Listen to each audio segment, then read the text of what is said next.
Tom Quee and Sam Wiles present Down in the Hole, a Tom Waits podcast which explores and critiques, episode by episode, every album of the American artist. To find out more information about the show and the man himself, visit TomWaitsPodcast.wordpress.com. Hello everyone. Welcome back to Down in the Hole. I'm your host Tom Quee. I'm joined as ever with Sam. Sam, what's up? Hey man, what's going on? Episode 11. It's crazy. We are at the tail end of Waits' so-called Frank's trilogy. This is Frank's Wild Years. Somewhat of a little bit maligned release, I feel. Something that people, myself included really, was a little bit obscure on. You know, it's not the most well-known of his albums, especially on the heels of stuff like Rain Dogs and Swordfish, which are the much more celebrated kind of openers of the trilogy. But it's not quite like One from the Heart, like obscure though. Like this is still like, you know, a feature, album. Yeah. It's a studio release. It's it's an island release. It's kind of part of his celebrated resurgence, I suppose, after the kind of I don't think it's necessarily a bad period in his life, but some people are much more into his later music than his kind of boho period, and this is very much in that kind of taking it in his stride. But just before we jump into the reviews and all that sort of contextual stuff, I just want to do a few bits of admin. And the first thing is a plea really to our listeners, one that's meant to be quite tasteful and not meant to be seen as too begging, but if you enjoy the show, if you download the show, if you follow us on Twitter or read our blog or any of the good Tom Waits content that we put out, you know that we just want to grow more. Like, one of the great things is just getting in contact with people, hearing more people listen, seeing the numbers rise on the stats and stuff like that. It's fantastic, really, and it's from no real kind of personal gain. It's just we like the show and we like Tom Waits. We just want more people to get involved. So it would be really helpful if you've been listening to the show for a while, if you're a new listener, if you could just provide us with a brief iTunes review. If you download the podcast through iTunes, that is, if you're a YouTube listener or any other podcast thing, then please don't feel obliged to. But if you are an iTunes listener like myself and Sam, if you could go onto the iTunes store and you can find our podcast just by searching in Tom Waits and then looking on podcasts, or just Down in the Hole and it will come up straight away. And you can provide both a rating, so 1 to 5 stars. Please do 5, please. And also like a mini review as well. You can give like a quick review. And what that does is that helps the algorithm for people to find us more. The more the show is reviewed, kind of like YouTube and likes and stuff like that, the more the show is well received and iTunes can understand that it's well received, the more they'll push it and the more promotion we'll get. I mean, it's just a minor thing, but I've heard other podcasts. I heard the great Sam Harris ask for iTunes reviews on his podcast, who I'm a big fan of, so I was kind of stealing that from Sam, as it were. But so if you can give us some iTunes reviews, of course. And, in return for that, we don't just do the podcast. We do a lot of extracurricular material for Waits as well. If you want to go on TomWaitsPodcast.wordpress.com, that's our blog that accompanies the podcast. Sam, you just did an article on there, I believe?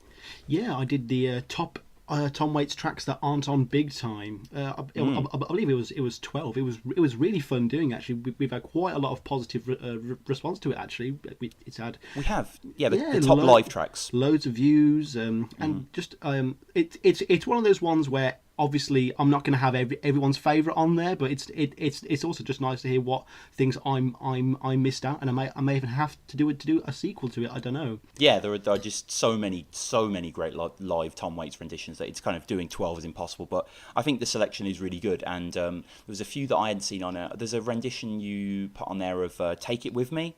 A live version, and it's not when Tom Waits is live, a lot of it is kind of like him, as we'll see on next episode in Big Time, it's him kind of repurposing the songs, reinterpreting songs. This one, it literally does sound like the Mule Variations version. It's just him at the piano with that heartbreaking opening little melody of Take It With Me, that kind of, I really can't capture in words. It's like a smattering of notes. If you go back and listen to Mule Variations, like na na na na na na na, that's all it kind of is. But it just opens a whole world to me, and the rendition is crazy. So yeah, TomWaitsPodcast.wordpress.com. Also get in contact with us at TomWaitsPodcast@gmail.com. We love hearing from listeners. If you listen to past episodes, we always read out the emails that we get. And if you kind of want to get in contact, but you're like, what do I say? I mean, I understand that, and we'd love to hear how you got into Tom Waits. I think that's always a really interesting story. Because it's never I heard him on the radio, or it's never like my friend was playing him. It's normally a journey of self-discovery. It's normally a chance meeting, and they're always interesting to hear. Simon got in contact with us recently, all the way from Senegal. Thank you so much, Simon, again for that email. It's brilliant.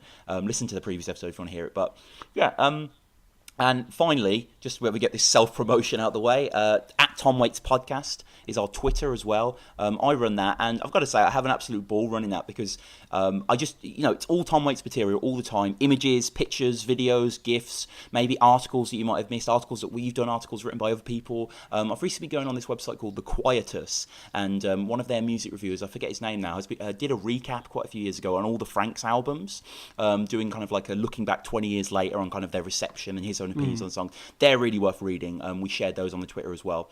And one of the things we like to do on the Twitter, which I thought would be a kind of nice intro to anyone that hasn't checked it out yet, which is @TomWaitsPodcast on Twitter, is I like to ask questions, just ask sort of simple Tom Waitsy questions. We might ask like, what Tom Waits song you've been humming today, or what Tom Waits song defines your relationship, or something like that, from silly to kind of more trivia-based ones. And the one that I asked the other day was, I said, it's impossible, I know, but describe what Tom Waits means to you in 2 words. This was a good one, actually, yeah. Yeah, a lot of our fans got back to us, and I just want to read out some of the answers because they were great. And also, if you want to get in contact with us as well, @TomWaitsPodcast, please give us one. Dr. Filthmuck says Dark Beauty, which I think is spot on, really, for that juxtaposition of Tom. Paula S says horse poetry, but horse spelt with an A. But I suppose you can have that kind of elision from mules as well. Torja, who gets in contact regularly with us, thank you so much, says expanded music, which is very true as well. Tom has that kind of stretching capacity where, we maybe encounter that with Franks. I'm more thinking of more his Sororal era and his later era, where the songs we encounter feel very traditional, they feel very known, they feel very primitive and vital, but they're also going somewhere else. We also have Igor said he was a great pretender. Alice calls him an old friend. Who else do we have here? Rhonda calls him comfort food, which I think is very true, very spot on. And finally, we have Arik. He calls him a wonderful wasteland, which again is perfect for that dark beauty, perfect for that kind of, the variety that is within Tom Waits. And I think with Frank's Wild Years, we're seeing that, Sam, because what most people perhaps might not know when they listen to Frank's Wild Years is this isn't just the 3rd album in the Franks trilogy. This was not, is it? This was a musical, all of itself, a musical that existed, was written, was performed, was rehearsed, was recorded. There are images of it that you can find online. There is no actual DVD official release or even a bootleg release, really. All there is the people that saw it and the people that have written about it. And there was a Frank's Wild Years musical, Sam. It's crazy, the idea that Tom Waits did it. It's not a musical in the sense of like a kind of, Grease or anything like that. And arguably One from the Heart is kind of more where we're coming from musical-wise. Like it's got that kind of performance aspect to it, but the songs are still very Tom songs, Well, it was described as having a lot of cinematic realism to it, and it really wasn't any sort of play that had ever really come before. And again, Tom never really does anything that's come before, whilst always having sort of one foot in the past. It felt like it was a semi-natural progression for him, because he's always doing the next thing and then the next thing. Like he's done a soundtrack for someone else's thing. Why not do his own thing and do his own soundtrack for it? And like you can't really like avoid the topic of the play whenever discussing this album, because I just feel like the fact that it's based around the creation of a play that as Barney Hoskins points out, we are never going to see. We're never going to see this play. No. We're never going to know the beats, the time signatures, the characterization, where he really goes. There's like 500 different descriptions of the plot for this, and they all sound kind of similar, but the points are all slightly different. Very Tom. And the fact that we don't have anything to, hang ourselves on, and we don't, see the production, we don't get that emotional journey, it just means it's never really as tight as an album as it deserves to be, especially when you consider how tight Rain Dogs is. Even at 19 tracks long, Rain Dog is like, it's so well produced, it's so quick, and it's spare. It doesn't outstay its welcome. And yet a lot of these tracks that we're going to go into later, I'm sure, are quite, they're just overlong. So unless you were in Chicago around the Steppenwolf Theatre in 1987 and you weren't busy going to see Three Men and a Baby, you're really out of luck. Yeah, definitely. And it kind of, the whole musical element adds this hidden layer to the album that is kind of impenetrable, really. Like, listen to the album, there is just something else. In every song, there are allusions to narratives, and there's just a sense of a whole different kind of sediment built underneath the concrete of the album, but we can never get there, because like you say, we've never seen this musical. Tom was Tom gave a great interview with Bill Foreman for Music and Sound Output in October 1987. It's called Better Waits Than Ever is the name of the article.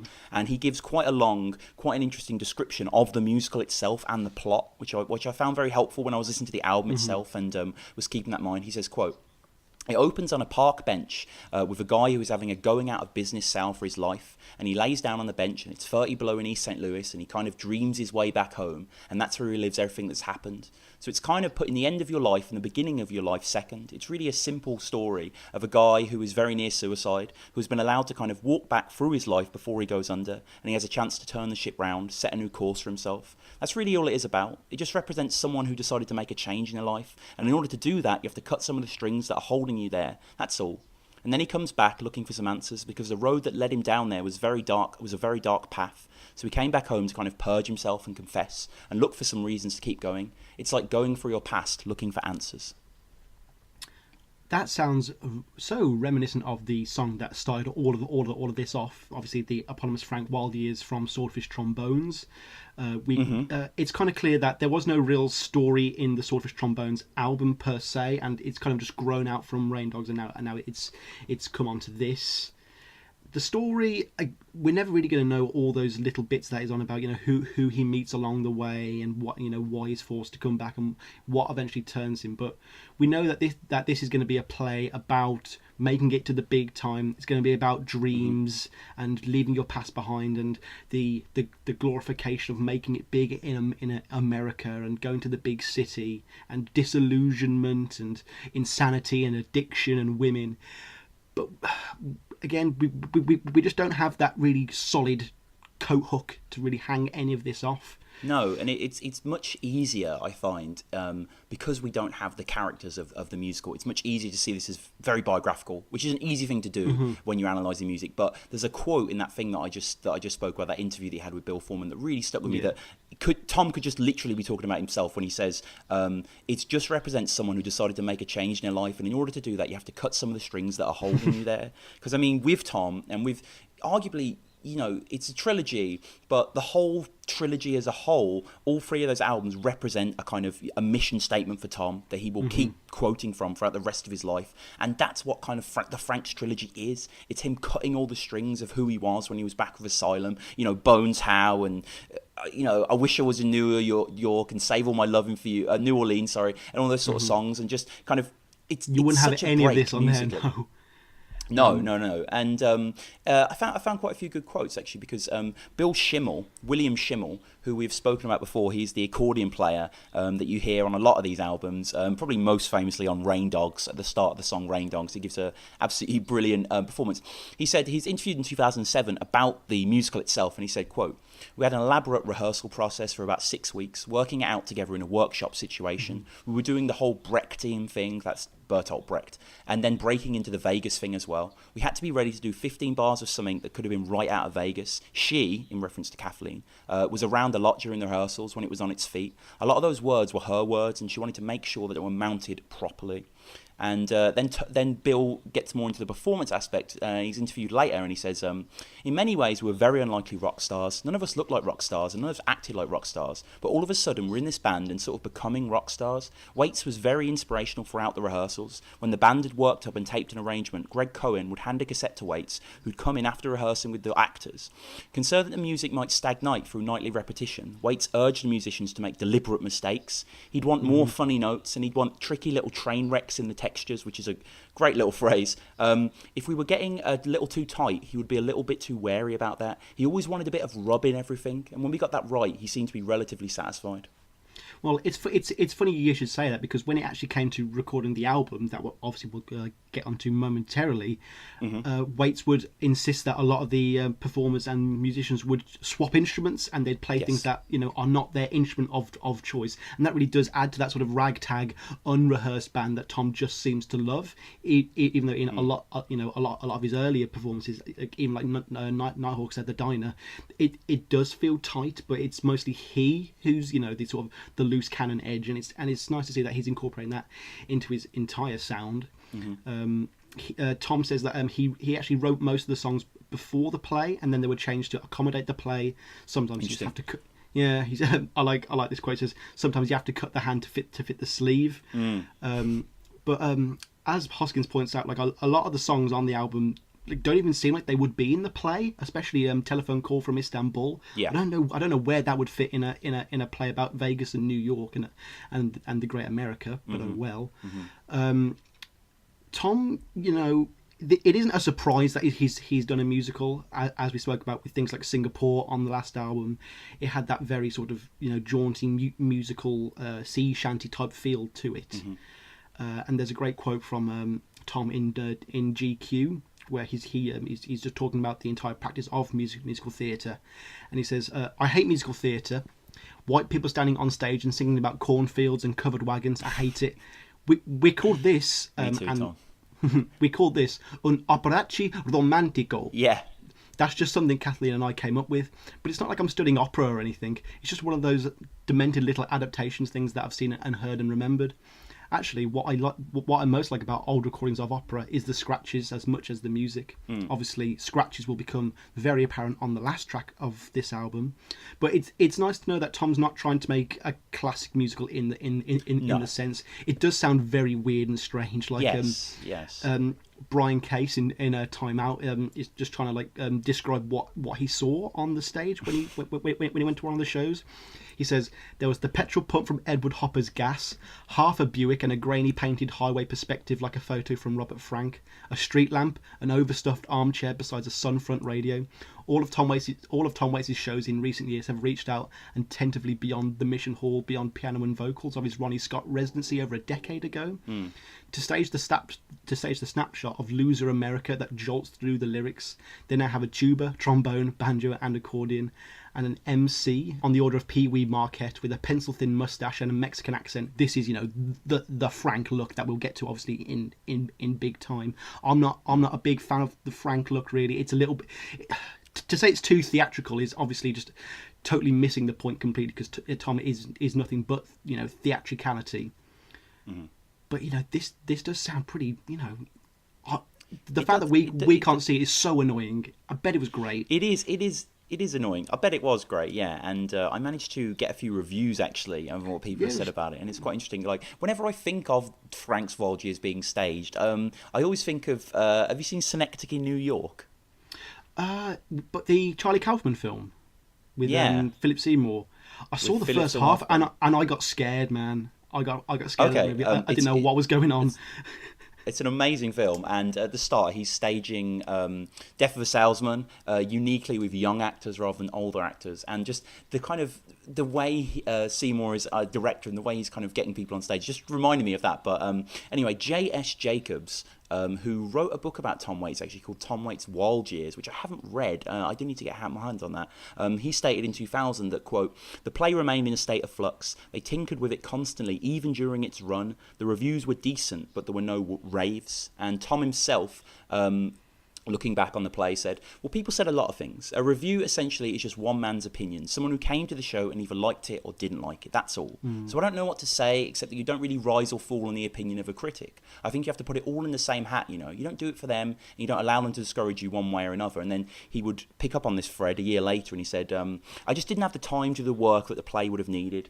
We would have had to have taken it someplace else first before New York, and the change just seemed too long and involved. But doing the play was a great experience for Kathleen and myself. It was great, living in Chicago. I miss it." And then, interesting, in 1999, so I imagine Tom must have been on the Mule Variations press tour for this one, he says that you have to be a little foolish because a play takes a lot of energy, emotionally and financially. And the other thing is that when you're in it, your lives are in it. But Steppenwolf, the theatre where they worked, was the right place to go. And Tom would also talk about Steppenwolf, the theatre, which was founded by Gary Sinise, actually, the American actor, which is pretty awesome. Lieutenant Dan. Yeah, and in 1987 he called it a very positive experience. They're like a garage band in reference to Steppenwolf. They're like a free-chord theatre, which is brilliant.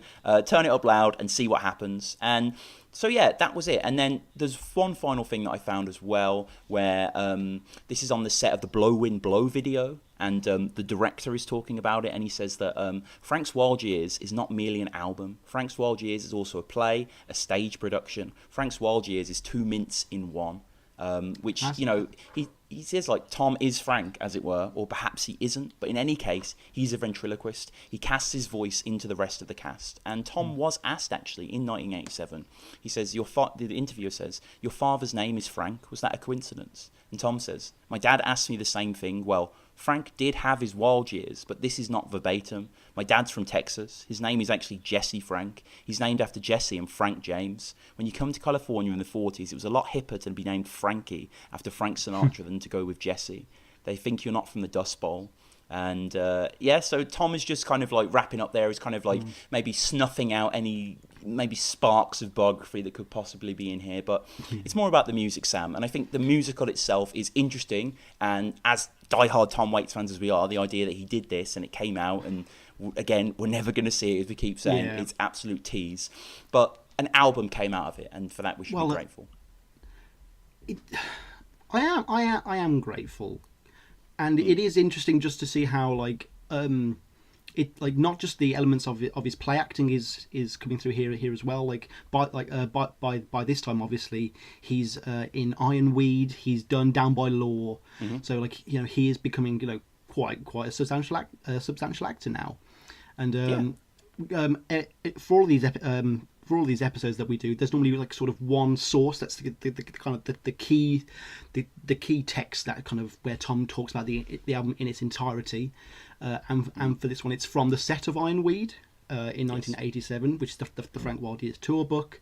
And when Tom talks about acting, he says, in some way, acting and working in films has helped me in terms of being able to write and record and play different characters in songs without feeling like it compromises my personality or whatever. Before, I felt like this song is me and I have to be in the song. I'm trying to get away from that feeling and that way let the songs have their own anatomy, their own inertia, their own outfits. And I totally get that, because this is not an album where Tom is Tom. This is definitely not something like the Half Saturday Night, which definitely is a lot more autobiographical. Tom will now flip from character to character seamlessly here. Like we like a lot of people will assume most of these are from Frank's perspective. There's no real evidence to suggest that unless you've seen the play and you know that Tom sings it himself. A lot of them do seem to be in a state of dreamlike quality, and some do seem to be in, you know, especially the dark ones do seem to inhabit reality a little more. And it's going to be weird just to see how it really blends between the two. This is not anything we've seen before, and he's not even really trying to please us all that much. I mean, is this an album that you found yourself re-listening to much on your own? Not in particularly, no. It was definitely one of my blinder spots looking back, and I think listening to the songs, as I have been over the past couple of weeks, one of the things that struck me out was, as compared to Swordfish or Rain Dogs, if we're talking this in the terms of trilogy, every single song on this album has a little bit of weird in it. Like, every single song is a little bit off in some way, has an interesting instrument. Like, in Rain Dogs, you had songs like Hang Down Your Head and Time and Downtown Train, amongst others, Blind Love, etc., even Big Black Mariah and Union Square. These songs that aren't that weird, these songs that aren't Cemetery Polkas or Singapore. And again, on Swordfish, you had stuff like, you know, 16 Shells even, and stuff like Jonesburg, Illinois, that were refuges from the undergrounds and stuff like that. This album is Tom fully plunging deep in, which I really like. And there seems to be this sense of like a mercurial nature, the sense of things changing, and Tom embracing that change, because he has been through so much change throughout his career up to this point that he's just embracing it. And in that interview with Bill Foreman, he kind of touched on that, and he said that he was speaking about the sounds on this album and the certain archaic nature of the sounds. And he said, quote, as soon as you put something down, something else jumps into your arms. You think that if you don't hang on to it, you're going to drown, but you may drown if you do hang on to it. Growth is frightening sometimes. You think you're going to get too big, like you can't get back into your childhood or something. And then he recollects being on Down by Law, which is a brilliant film that we've reviewed earlier. And he speaks about John Lurie, who features on Rain Dogs, actually, from the Lounge Lizards. And he's obviously his co-star in Down by Law along with Robert and Jeannie. He's fantastic. And he talks about John Lurie picked up a big old drain pipe when we were filming out of the swamp and started blowing through it. And it sounded like a didgeridoo, you know. If you can get yourself to that place where you can attack things like a kid and not be so adult about it, then it opens a whole new window to things. The recording of this album is actually quite odd, because Tom contradicts himself quite a lot. In one interview with Musician magazine with the great title "Tom Waits is flying upside down on purpose," yes. he says, "I've tried to simulate sounds in a variety of ways, singing to trumpet mutes, jars, my hands, pipes, and different instruments." And then he talks about the bullhorn, which is obviously going to be an instrument that follows him throughout his career. Yeah. Think of Chocolate Jesus. There's so much you can do to manipulate an image, so much technology at your beck and call, but you still got to make choices. A lot of this stuff is 24 track, so I finally allow myself to join the 20th century in that regard, at least. However, in an interview with Time Out magazine, he says most of these instruments can be found in any pawn shop. And yep, I get that. Tom loves instruments that have either been forgotten or no one likes anymore. But then he says, I haven't completely joined the 20th century in that regard. And on the album, I sing through a 2995 Police bullhorn. Once you use a bullhorn, it's hard to go back. It is. And there's loads of those instruments on there. Like, you get the feeling that Tom is kind of, his creativity was sparked by Swordfish and having people like Francis Furman and Kathleen introduce all these new people to him, and he's using all these instruments like, Balinese smack drums and oglons and African instruments and all that sort of stuff, and it's great. But I think Frank's Wild Years as an album, rather than Rain Dogs and Swordfish, it becomes a little bit too much of a laboratory for me. There becomes too much experimentation, and also not enough as well, which is maybe a contradictory thing to say, but I think that a lot of the songs Tom is pushing himself in terms of the audio, but there's some songs, we're going to get onto them later, but I'm thinking specifically songs like Blow Wind Blow and Cold Cold Ground and More Than Rain. These are quite boring songs in my eyes. Like, I think musically they're quite interesting what's going on, but melodically and in terms of composition, they don't have that interesting rigor that something like Anywhere I Lay My Head would have, or something like Clap Hands would have. It doesn't have that element that really gets me excited when I listen to them. And I think Tom, he maybe just, there was too much here. Maybe got a bit overwhelmed. It's a musical, it's an album, it's also part of a trilogy. There's a lot of kind of, layers above the actual release itself. But there was a good quote actually where he was talking about the people on the album, and you were speaking earlier about them using instruments that they don't use and stuff like that, which is great. And he talks about having Bill Schimmel, who was the accordion player I mentioned before, playing the pedals. He also had Greg Cohen playing the alto horn, and he speaks about my hero, Sam, Mark Ribot. He speaks about Ribot apparently prepares his guitar with alligator clips and has the whole apparatus made out of tin foil and transistors that he kind of sticks on the guitar, or he wraps the strings around with gum just to get it sounding really industrial. Tom also says that he really liked the Mellotron. The Beatles used it a lot. First time Tom's ever mentioned the Beatles, by the way. Interesting to hear him mention those.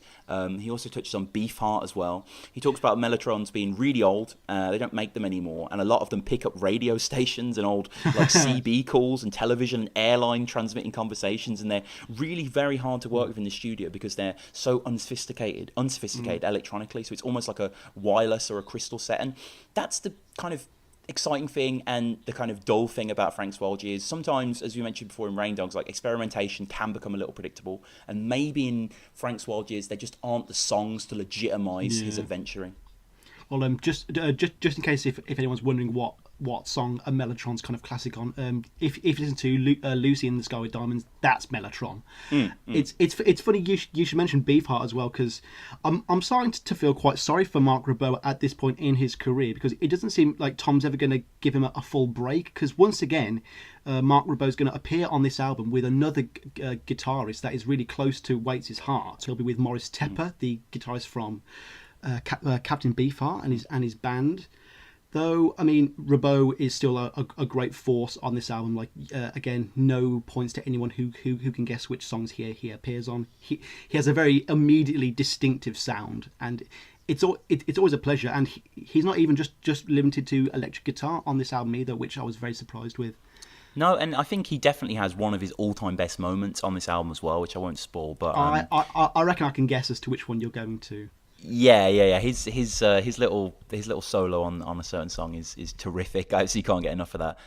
I think it's interesting. Just a quick quote with Waits was interviewed about what he was like as a producer in the studio, because obviously at this point in his career he has got rid of Bones Howe. He is the main man, and he always will be now. I mean, Kathleen's there as well, obviously giving him a hand and probably doing way more than we ever imagined. But it is Waits, it's Waits' vision, and Waits was talking about this, and he kind of drew back on his filmmaking prestige, and he was like, you just have to develop ways of communicating, just like a director talks to an actor. You have to know how to say the right things at the right time to the right person that will have meaning to them. It's like calling a dog. What do you say? You whistle, you slap your thigh, you say, come here, boy. And apparently Waits, in the interview, started to laugh to himself at his own analogy and said, I'm sorry, it's not like that, boys. He obviously didn't want to offend Mark and things like that, which is fair enough. And just one more quote. I mean, with these intros, we both want to give you, as a listener, a bit of context to the album, but also it's just like cool quotes we found that you just want to share with Waits, because it's harder to share this on Twitter or the blog or whatever. The interview that I'm quoting from, it got onto Waits' movie career, and at the time he was just come off Ironweed, which Ironweed's brilliant. It's definitely one of the best films. It's the best discovery I think we've made on this one, because we both knew of Down by Law before this, so it doesn't really count. I had no fucking idea what Ironweed was. No, I remember reading it in the Barney book and seeing that he was in a film with Meryl Streep and Jack Nicholson, being like, I have to see that. And it was only doing this podcast that we actually went back and watched it. It's a brilliant film. But yeah, he said he's talking about Jack, and he says that Nicholson's a great American storyteller. When he tells a story, it's like a guy soloing. He's out, very spontaneous. He thinks on his feet. I remember he said to me, I know about three things. I know about beauty parlours, movies, and train yards. Which I think is a great three things to know about, really. That's a perfect trivium of knowledge there, Sam. So just before we get onto the songs, just a quick wrap up of what Tom thinks of this album and the trilogy, really. Yeah. In a look at in an interview in the Chicago Tribune, 1987. I think all of these interviews are from 87, aren't they? Yeah. Yeah. There's no reason to point that out. He says Frank's Wild Years closes a chapter, I guess.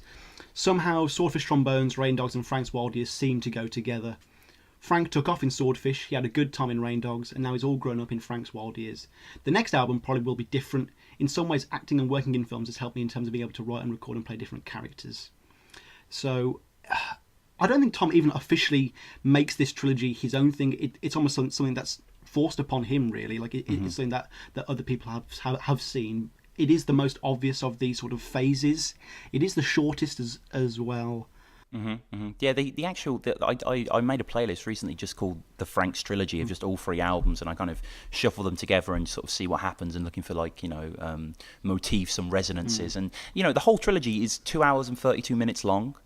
So it's basically a film. A long movie, yeah. A long movie, yeah, exactly. And 51 songs as well form up the Frank's Trilogy. There are similarities and differences. I think with Hang On St. Christopher's kind of one of the main points relates to that, just before we get onto it. But interesting as well, and disappointing, because I'm a huge fan of instrumental music as a whole, especially Tom Waits instrumental music. There's not one on this album, yeah. There is not. There's no piano either. No, there's not. If you're interested in instrumentals, I'll just check out our blog as well. We've got a great article on the best Tom Waits instrumentals, which we break down. Missed out a few, actually, I have to say. I missed out Rainbirds, which I kind of regret not putting in. I absolutely love that instrumental. I think it's beautiful. You couldn't put every single one in. That's no, the you point couldn't. of a list, isn't it? No, you couldn't. And it's disappointing, actually, that Frank's is missing one. I think maybe some of the songs could have been cut in the favour of one or two instrumentals, to be fair, and that would have made it flow a little more. We do not really need Blow Wind Blow. That would have been great as an instrumental. Similar to Dave the Butcher, which is the third track instrumental. Let's have the third track as an instrumental, but we don't. There is a short instrumental part at the end of Please Wake Me Up. Please Wake Me Up, yeah. Which is a breath of fresh air on that part of the album. But Tom just he one last point. He made a great little joke about what the next album might be, and obviously, as we know, the next official release isn't going to be for fucking years now. It's 5 years, yeah. 5 years. Is that his biggest gap? So far, yeah. But I think there's what's the gap between Orphans? Even Orphans isn't even official releases. Yeah. So between Real Gone and Bad As Me is 7 years. So yeah, he does go longer, unfortunately. But yeah, 5 years at the time was. I mean, this is a guy who was normally pumping out one a year and then one every 2 years. So yeah, it's quite a long gap. With Enemy, just as we start the Frank's album, we'll just close the Frank trilogy. He says, I'm going to blow my nose at the world on the next one. Talk about some things that I hate. I get angry about some of the things I see in the world, but I never say anything about it. I think next time I will. Going to call the album The World I Hate to Live In. How about that? Or maybe Pitch Black. Maybe For Crying Out Loud. I like that one. Gonna be a whole new thing. Swiss bells, a drum machines, and an electric stick. The best that money can buy. Well, it's a shame. It's similar to the musical. It's a shame we'll never hear those. And just one final point before. I mean, there's so many final points here. Just one final point before we get into our It's wild. musical analysis. Just got a good quote as well from that interview that I've been quoting from, where Waits, apparently at the end, it says that in terms of his future, post Frank's wild years, at the time, so in 1987, this is what he imagined was going to happen. He was meant to contribute a spoken word piece to a new album, which was basically based on Charles Mingus, the famous jazz musician. It was based on kind of his autobiography, and it was being produced by the producer Hal Wilner. It was kind of interpretations of Mingus's biography, and people were reading out segments from it, and Waits was meant to be doing that, but that never happened. That album is out. I did find that album. It's got an absolutely incredible album art cover as well. If you just Google Charles Mingus, Hal Wilner, really creepy. It's like a child looking at this giant beast. It's like this shadow in the distance. It's really good. It should be more cult than it is, really. It's kind of forgotten. I'll have to look at that, Yeah. I'll put it on the Twitter as well, at TomWaitsPodcast. And also, apparently, Waits was starting a new collection of songs with the working title Nothing But Trains, which is, probably the most Waits. You could kind of call any of his albums that, but Hang On St. Christopher, Sam. This is our first, considering that Swordfish opened with Underground and Rain Dogs opened with Singapore, and then... Well, look, we've spoken to death the nature of Tom Waits' opening tracks here on this podcast, but, nowhere more obviously than on the previous two albums in the Frank trilogy. But both Singapore and Underground were delightfully dark, demented declarations and invitations to this new style of music that Tom was exploring. They're perfect snapshots that drop some not so subtle hints as to what's of what yet is to come on the rest of the album. And they do all of that whilst also being some damn good tunes.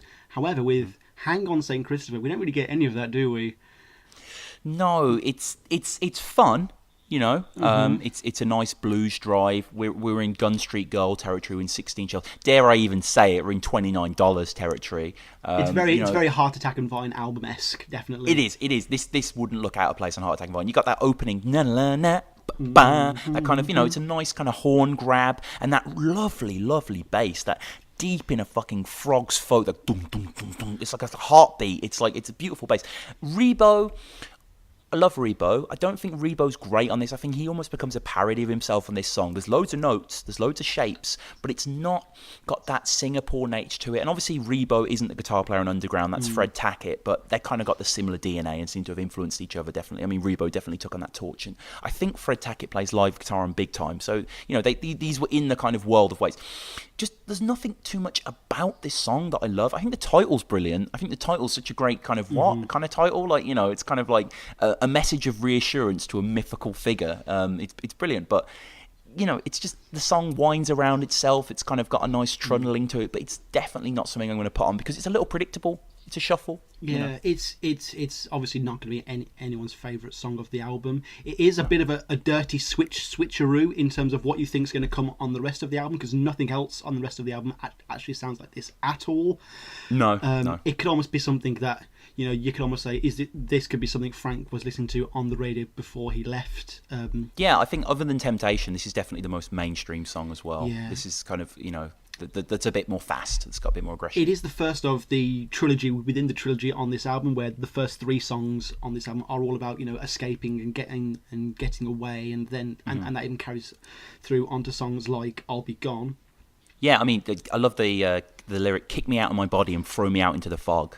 This sense of the refugee is great, but it just doesn't. Well, it is a song about travelling and about going places, which is kind of ironic, seeing as how you kind of pointing out that Rebode doesn't really seem to know where he's going with his guitar work on the album. But it's not great on this. But the whole song does have that driving forward force. And what I do like is obviously Saint Christopher himself is the patron saint of travellers, so it's it's very appropriate. But it's almost but the fact that Frank allows the devil to drive invites some interesting interpretations, or like windows into his psyche. Like, he still wants the protection, during his travels. He still wants to be safe and to be happy and stuff. But he's really willing to let a bad person take him to the top. He really wants to have his cake and eat it. Like, it's another one of those Tom Faustian fashioned songs where he invites the devil into the lives of his characters, which it's never going to end well. The actual line itself comes from possibly comes from a traditional gospel track called "Don't Let the Devil Drive," which advises if you let him drive, he'll throw you outside. Don't let the devil drive. But besides this little nugget, it's quite lyrically dull. It is just hang on, St. Christopher, something, but Yes. and then, you know what I mean? I do. I found the lyrics a little too obscure, even for people like ourselves who love to deck them. Too many numbers that I don't know what's going on. For instance, there's a line, give me a 294, there's a 750 Norton busting down January's door. What? Like, I don't... I understand it's all slang-based, but... Yeah, they must be some sort of thing, but I agree, and I think that is a problem with a lot of this album, actually. In Tom Waits songs, like, if you find this Tom Waits song a little too challenging, any Tom Waits song, you can grip onto the lyrics. Tom's a poet. Tom's a beautiful writer. He has a great command of meter and imagery. But a lot of this album feels a little bit kind of swordfish, rain dog throwaways. I think he used a lot of his best material. I mean, don't get me wrong. I think some of the songs of this album, I think Innocent When You Dream and even Way Down in the Hole and I'll Take New York, these are brilliant lyrical works. But yeah, there's just, like, the problem with this song as well is you know what you're getting 10 seconds in. You know it's going to be this kind of like this fun funk pulling you forward, but it's not as enlightening as the other intros to the trilogy. One note that I've written in bold here, I think it kind of just sums up the album on the majority of the songs, is I prefer the way it's being sung as opposed to what he's singing, really. And I think that's the sort of sonic problem of the album. He's far more concerned about sound, which is kind of ironic, because if you're doing a play, surely it's the lyrics are what convey 99.9% of the information to the audience. You know, characters within musicals, obviously, you know, from their perspective, they're not singing to each other. In their minds, you know, it is just normal dialogue, and it's just translated to the audience through song. And yet, so much of it, like, how many of these songs are the same song? Like how many different themes and motifs are there on Rain Dogs alone? Like, it's you could say it's scattershot, or you could say it's expansive, and it really is. There's loads, but on this album, there's making it big, doing really well, running away from your responsibilities, dreaming, grey skies, lots of grey skies, and money in your pocket, and none of it really feels as on the nose or as just insightful. Like, Diamonds and Gold has way more to say about money and making it big than most of this album, really. None of it really sticks with you. No, it doesn't. And maybe that's a reflection on the fact that it was a musical. It was a 2-hour play. And when you're dealing with a play other than an album, the themes have to be a bit more strict, you know, because you have characters rather than songs. So maybe there's that element. Tom was talking to Bill Foreman, which is the interview we've quoted, you know, frequently throughout this episode. And he talks directly about St. Christopher, and he says that, in reference to that, I like the stuff that happens in the dance clubs. It's like free association, you know. Some of these places will blend Filipino folk music with Oscar Levant. He was a famously like morbid-faced American pianist, and bring in the Dragnet theme, and then slip into Stravinsky, and then go on to Oscar Brown, into James Brown, and you know that's exciting. But if you heard that quote before you heard this song, you'd be like, "Oh my god, this is going to be such a..." Oh no, it's just kind of a bluesy rock song that like Tom. I think the bass is the standout moment in this track. I think this bass does sound like something in a dance club. Yeah, if Tom is saying James Brown, and we've heard him do "Papa's Got a Brand New Bag."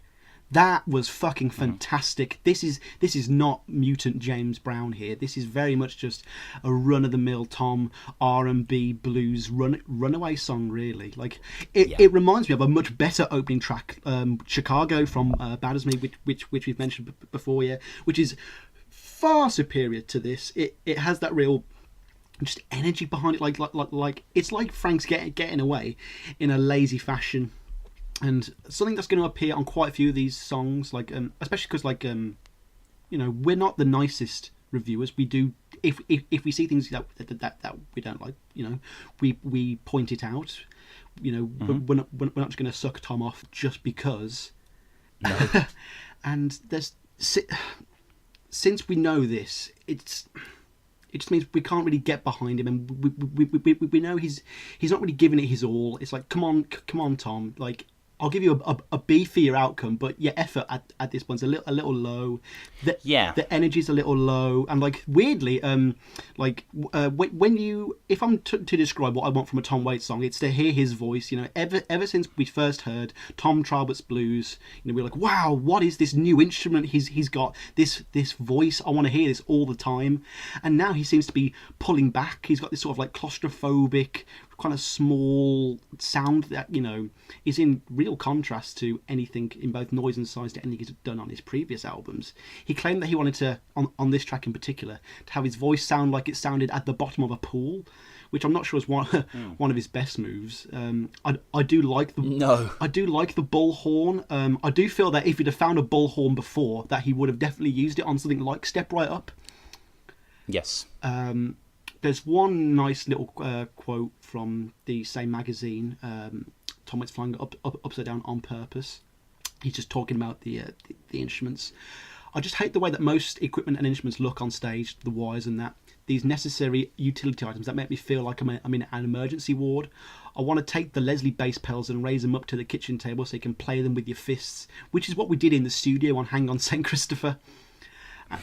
And it does have that kind of, like, weirdly, this whole album has that weird mixture of, like, Tom's most studio heavy album, there is a lot more manipulation. These songs, it's not like Sgt. Pepper where these could not be recreated live. No, as we will see next week, these are recreated live brilliantly. But the contrast, as we'll get into then, is staggering. I mean, have you heard any of the bootlegs for this album that he recorded before? I haven't. No, I'm kind of a little bit dubious to listen to kind of pre-studio material because it's just that, really. Well, and that's not what he intended to be listened to. It's just funny because a lot of them were a lot more solemn. Again, another Beatles reference. How Help was kind of Beatleified. I think a lot of these songs were Tom Waitsified really, and were kind of much smaller, just cuter songs really. These were recorded way before back when Frank's Wild Years was possibly going to be a film with Jim Jarmusch, which would have been fucking fantastic. Tom would have been good to have. Tom as a solo lead in a Jim Jarmusch sort of a weird fake biopic would have been fantastic. It would have obviously been in black and white as well, which would have just added to the aesthetic even more. But what I will say is it does what any good opening track on a Tom Waits album should. Like, if you're not going to be unique, at least end it with a bit of massive fanfare and pizzazz, which it does, but not. It does. It's And it's like, okay, here we are. And you're thinking, oh, okay, this is going to be like Heart Attack and Vine again.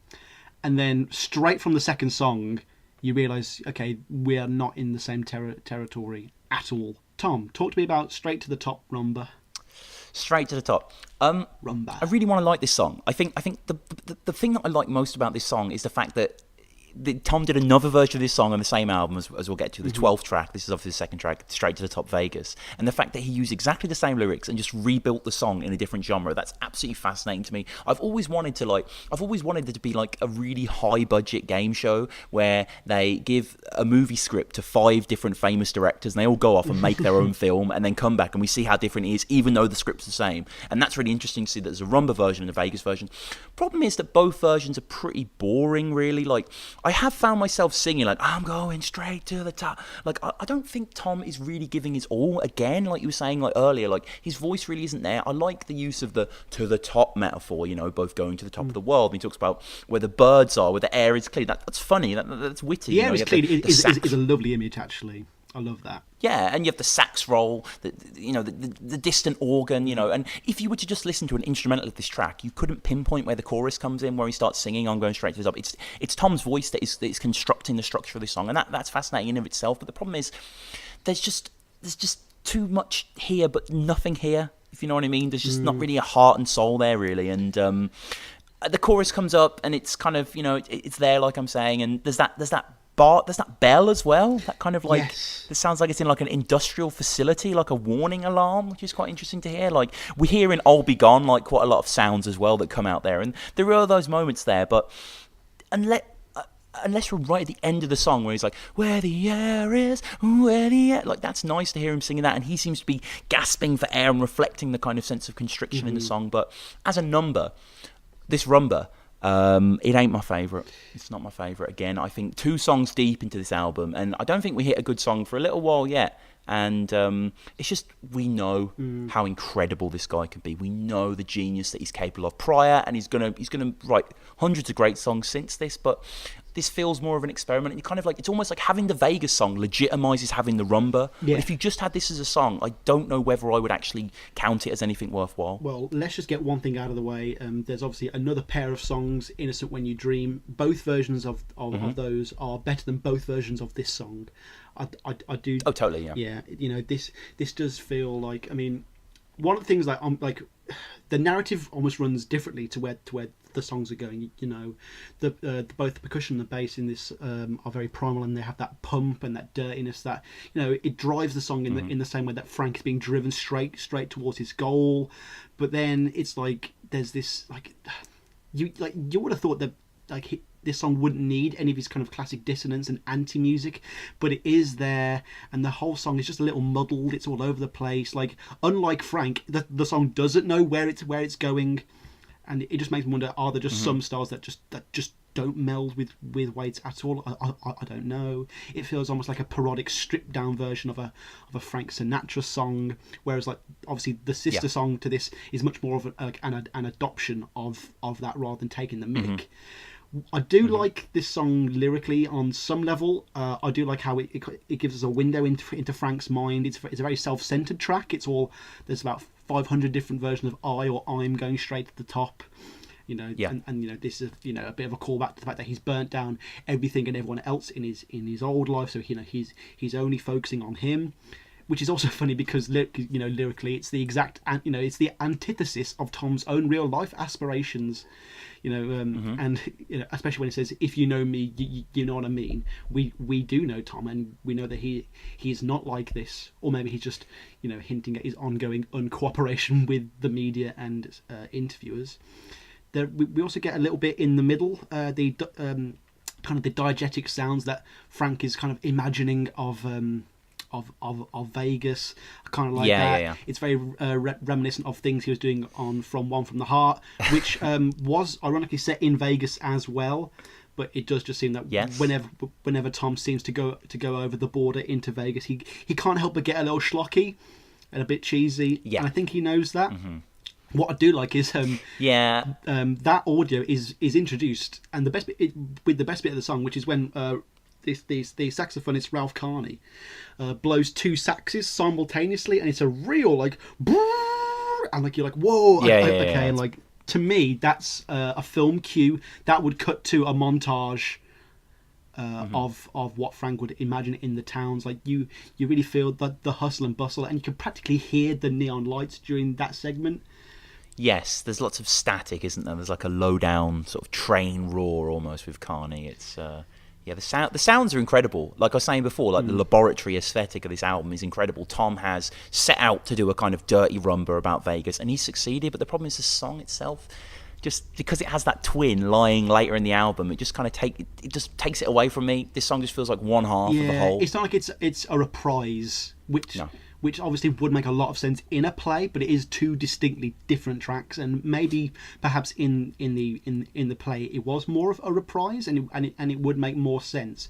But on a contextless album, like, you know, we do have to keep reinforcing this point. We do not have the context of this play. We do not know what's going on, and a lot of this, you know, especially on my end at least, that there is a bit of conjecture in how we feel, you know, the narrative is moving, and I just wish we knew what was going on.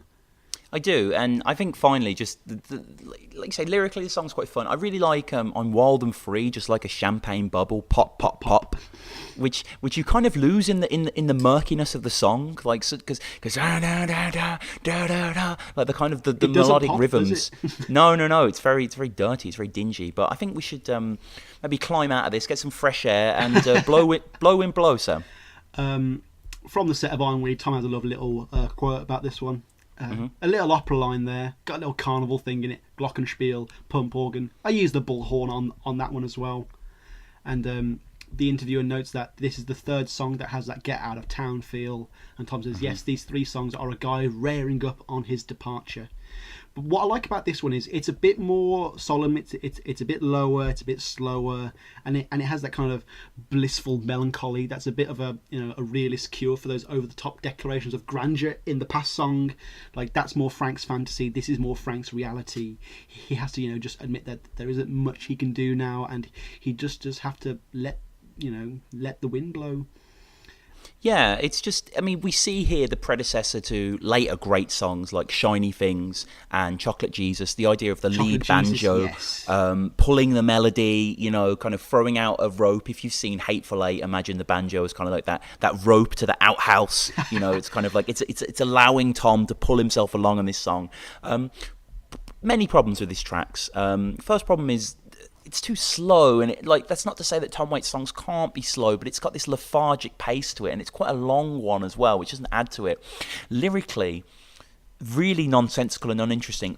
The next passage that I'm going to quote from, I must state that I love the way he sings. He goes, "I swear I was riding on a field mouse." He kind of tilts back from the mic and comes into it. It's brilliant to hear. But the actual lines, so he says, "I swear I was riding on a field mouse. We were dancing in the slaughterhouse. If you swing along the beltway, then you skid along the all day. Because I went a little crazy and I sat upon a high chair and I'm smoking like a diesel way out here." It's almost like a parody of Waits, isn't it? It's just kind of nonsensical, nothing images that have a little bit of Southern Gothic about them.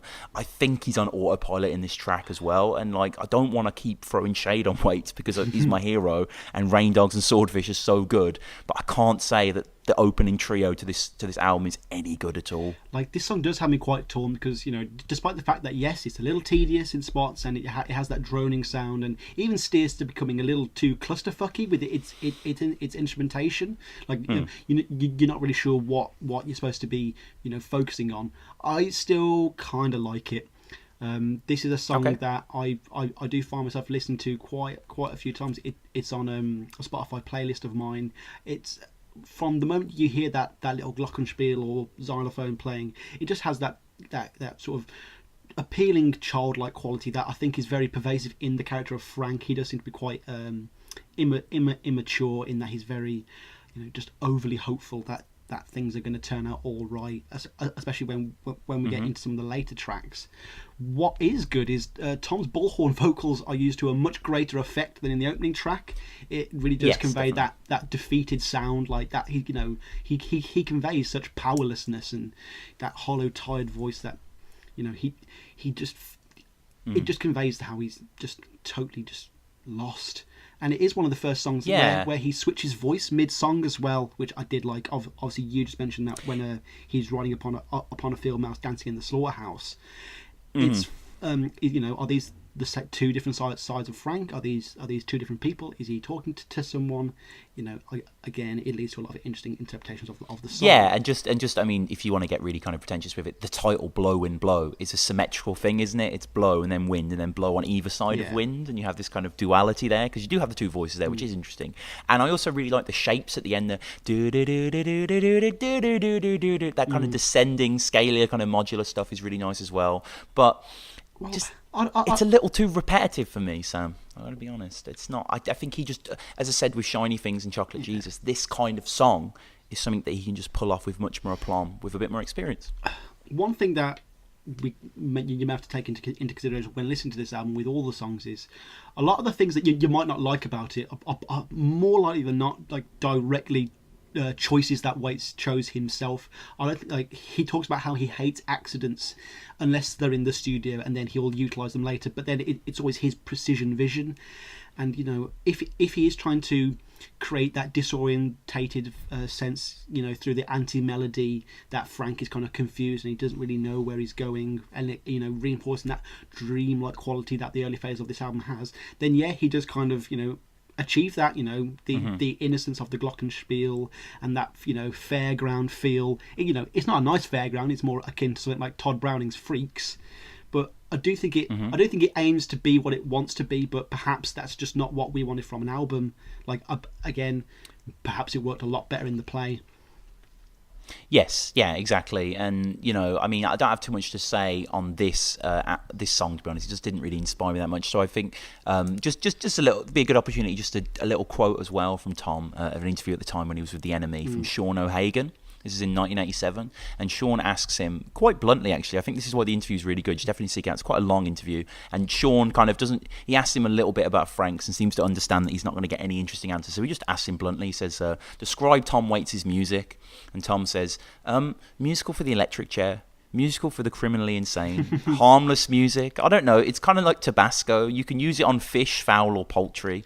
See, I really only listen to them to see if they're ready. Then I send them off running out into the street like chickens. Some come back and stay with you. Some disappear.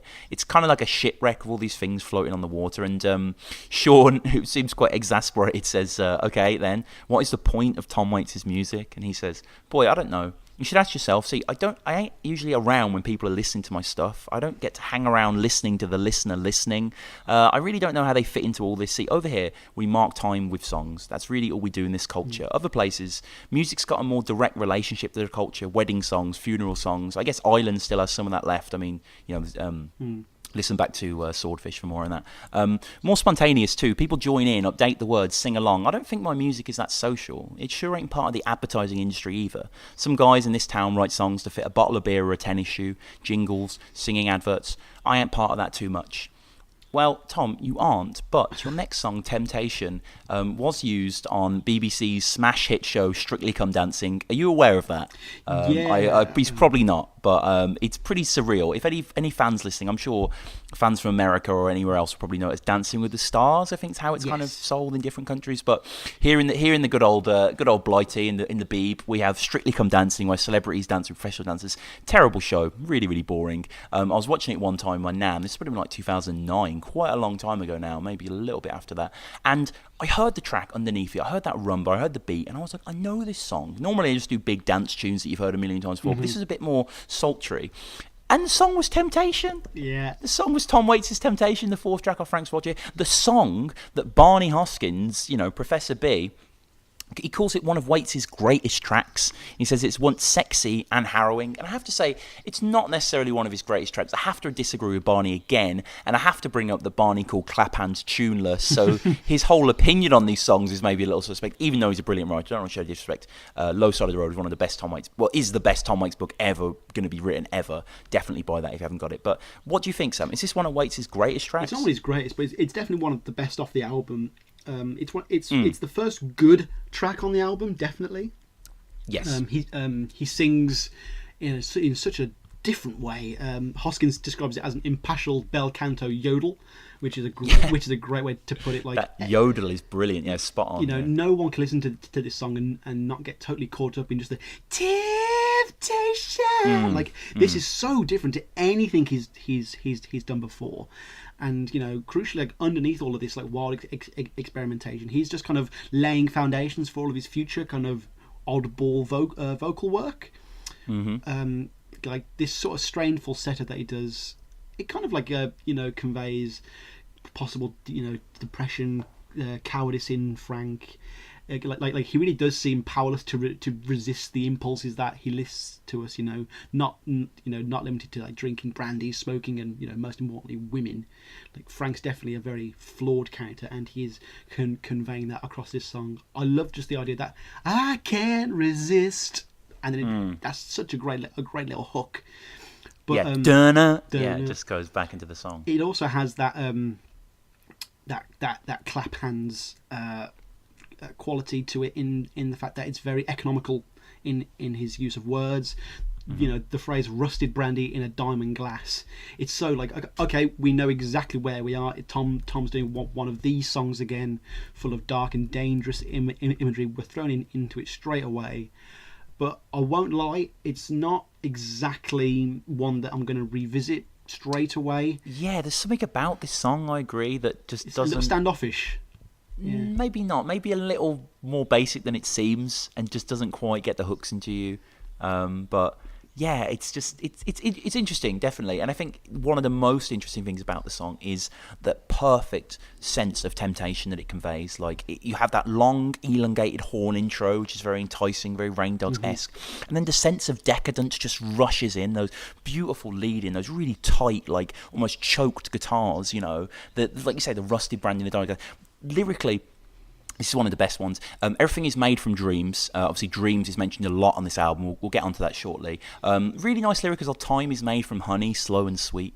Just that kind of, not only bringing up the idea of brandy and honey and whiskey and glasses and stuff like that, but the very time itself is made of this kind of seething substance is beautiful. And the difference that he puts on his voice, that really, that far off, like, that kind of, like that wail, especially when it's conjoined with the chorus of Temptation at the end, is actually one of the high points of the album for me. It really does come together. It's like, oh, okay, this is probably what the whole song should have been. This is one of the few tracks that probably could have benefited from being weirder on this album. Yeah, and I think not to play this song down, this is a great song. It's not necessarily one of my favourite Tom Waits songs, but it's brilliant. And you could put this on for anyone and they'd really enjoy it. I mean, Strictly is a sign of that, really. Okay, it's not sung in Tom's kind of timbre, but it's a Tom song, and it's in the way Tom makes songs. It's a verse-chorus kind of track, but it definitely signals the beginning of probably, I'd say, the best stretch of the album. I mean, we might argue where that stretch ends, but this is probably the best consecutive stretch of songs, and just the strain that he puts on his voice. You thought you'd heard everything Tom Waits could do with his voice, but this is another new thing to the arsenal. Well, the first time I heard it, I really hated it, especially when I first got into this album, and then the second time I loved it. I mean, my experience with this album's kind of funny, actually. I was first lent it by Danny O'Gorman, again, the guy who designed our fantastic thumbnail, and he'll be joining us for our episode of which one is it? Bone Machine. He'll be with us for Bone Machine. And he lent me the CD. His uncle pretty much bought him the entire discography. We mentioned that on our Blue Valentine's episode. And this was back when all I had to my name was a PlayStation 2, and I whacked it in, and I would listen to this album on repeat for weeks on end, and this track would always be the one I'd skip. And at this point now, Over Blow in Blow. Yeah. It's really. God. I don't know what my aversion was to it at the time, but now maybe I was too young to appreciate. Yeah, it was too sexual. Yeah, it was too lusty. sexual. Yeah, but besides that, actually, Tom even says it started out kind of tame. From the set of Ironweed, he says I added a bunch of stuff to it and it started to swing a little bit. Now it sounds practically danceable to me. The whole thing was sung in falsetto. The song was there. It obviously needed an injection of some kind, and I tried to sing it in a new way. If you have enough time to live with the song, you can find it. And I think that is a bit of it kind of highlights the fact that this song, perhaps without Tom singing it in that way, there isn't really much else going on. One thing I will say with this album as a whole is the brass on the entire album is great. In all of these notes for each one of these songs, I've got a little bit on the brass and how good it is. It reaches a zenith with Way Down in the Hole. But musically on this track though, it's again some more a little shuffle with that great little catchy stop-start chorus. But besides from that, I'm not really given much to come back again. It's nice. Yeah. On the album, it's nice in its it's in the correct part. Fourth song. Yeah, let's get these first three kind of lesser tracks out of the way, and like you say, this does start a nice little run for Tom. But it's yeah, not it the does. best, is it? It's not. No, it's not and it's Tom kind of like Trauber's, is it? It's better than Tom Trauber's Blues. Yeah, it is. I do keep forgetting that. I'm not a fan. I do keep forgetting that you're not a fan, but okay, I'm not a fan of that overbaked tripe. So yeah, it's interesting with this song when you look at the liner notes, which I've been privy to doing. Tom plays guitar on this and vocals, but he's also credited as doing something else. He plays the optagon, which I'd never heard of before, and that is an optical organ. It was an electrical keyboard instrument designed for the consumer market. The name stems from the instrument's reliance on pre-recorded optical soundtracks to reproduce sound. I couldn't tell you exactly where the optagon is on this track. I'm honest with you. Maybe I should listen back and sort of. I don't really know what an optagon sounds like. I'm guessing it's the sort of sound there. It's probably the probably the more the atmospheric tracks, because the guitars it's got that nice grungy bit of grunk grunk grunk, it is nice and dirty, and the rest of it seems very airy, and then got it does. And it's like we hear it down in the hole, know that this is a good song. This has a good chorus, has a good atmosphere, has a good mood to it. But And I love the vocal thing as well. I'm not really a fan of when he sings over the vocal thing, I have to say. I kind of hate it when songs do that. I hate it when songs bring in a bridge moment to be sung over by a chorus. It just feels packed, and it feels like I can't appreciate each ingredient in the dish. You're just kind of throwing them both into my mouth and forcing me to chew, and it's just, it kind of, you can't pick and choose what you like from a song. It's like, oh, I love this, but it's like, oh, he's going to sing over it later. It's that kind of dampens the initial impact for me rather than improves it. And it's a fun track, but I think we should move on to a much better song, Innocent When You Dream Barroom. This in my recent article on the blog, I took a performance Tom did in the late 80s in Italy, and when he performed this there, he pretty much performed it, like you were saying about the version of Take It With Me. He doesn't seem to need to add any sort of flair or pizzazz to it, or even change it, and which is kind of ironic, seeing as how he does change it even on this album.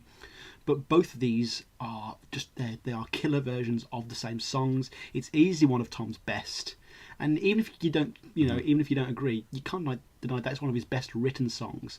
It's one of those rare songs, like this is Tom at his most saccharine. It's a dewy-eyed Broadway anthem. It's awfully sentimental, but that's what it's trying to be. It's one of those rare Waits tracks that has a lovely melody with lovely lyrics. And since we know that he rarely does that, he's normally a big fan, especially on like Rain Dogs. He does this loads of the juxtaposition of either nice lyrics and a horrible sound, or a nice sound with horrible lyrics. So we know that he doesn't do that very often. So if he is going to do it, and he's going to sing softly, and he's going to have that lovely windy pump organ, we're going to pay attention more. We're going to stop, and we're just going to listen to what he has to say. And the lyrics to this they're beautiful, man. Like I love they are beautiful. They are. I absolutely love this song. I think we have to just say right away, this is one of Tom's best ever vocal performances in Innocent When You Dream. The strangled, just sort of staccato-y, kind of like really forced, like the feral way he sings this song. It feels like the song someone sings before. That, like he's about to die and he has 3 minutes left to just sing his favourite song, and this is the last thing he's ever going to sing before he leaves this world. And it really feels like that. The way he sings the bad, so the sort of the yearning there is absolutely insatiable, really. And I agree, lyrics are absolutely wonderful as well. The dew is on the moor, the fields are soft and green. It's memories that I'm stealing. I don't really quite know what it means. The chorus, it's memories that I'm stealing, but you're innocent when you dream. So the victim's innocent from the thief who's stealing dream. Like the kind of the placement of the characters in this song, but that's not really important, really. It's the rumpy pump of the track. It's those staccato notes, like da-doo, da-doo, those little high notes that kind of clink in and out. It's beautiful. There's one mistake he makes in this song, unfortunately, and it really lets me down, because if it wasn't for this would be one of my all-time Tom Waits tracks, but I can't get over. Are you going to talk about when he forgets to join in with himself right at the end? No, I love that. I love when he Kanye's himself. Oh, thank God, because I think that's a really cute sort of like almost live-ish thing, and it adds a lot to the character of the song. So I'm interested to hear what you're about to say. It's the twinkles. Oh, really? There's a lot of them on this album. At times. Yeah, there are. They do good work in building a kind of a theme in here, but like there's moments, there are lyrics in here that are so moving and so powerful. I made a golden promise that we would never part. I gave my love a locket, and then I broke her heart. Quite simple, but the way Tom delivers it, oh man, it's so powerful. But after he says, I made a golden promise, you hear like a twink, and it just softens the edges of this song. Like this song is built on Tom's gritty, vital, visceral vocal performance, and that kind of far off sound, and that just sense of obscurity. You don't quite know what the lyrics mean. Why is there barroom in brackets? You don't really get it at the start, and just putting those twinkles on the top, it just screams studio, it screams overdub, it screams something unnatural and just kind of almost Disney-esque. It really robs the song. It takes the song to 98 when it should be at 100. It chips off a little for me there, and I can't get over it, because they're too loud. It's too loud to be ignored, unfortunately. Well, 2 points on that. One, I always thought this song was called Innocent When You Dream Ballroom, And then I was like, okay, it's baroom. So I'm thinking, okay, what's a baroom? Is this some sort of weird, like, Middle Eastern dance that like Tom's going to teach me?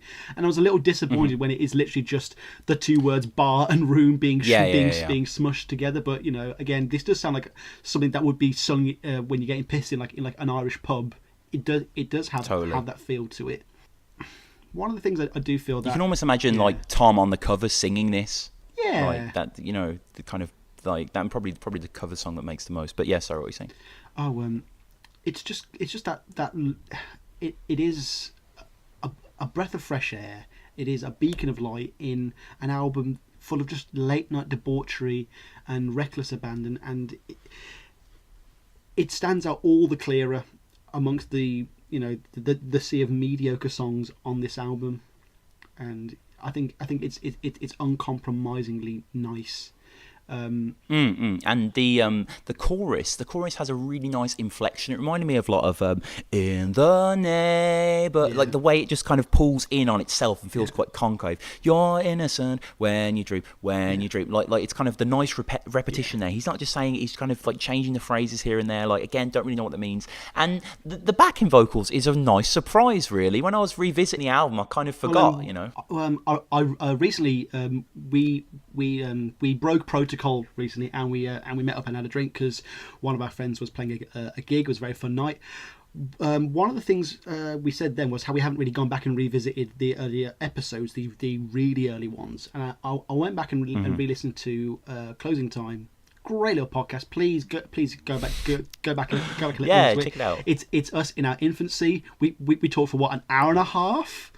It's very... No. It's like an hour and 5 minutes. Yeah. Wow, I can't believe we managed to pack so much into that as well. Obviously, we're greatly more expansive now. But one thing I do say on that podcast is, does Tom ever do backing vocals again? And this is another example of that again. But he doesn't have it with anyone else. He does it with himself, which is just even weightier in its own way. Like I'm not saying he wouldn't trust anyone else, but it does have that sort of sing-along feeling if you just hear one guy doing it twice, I suppose.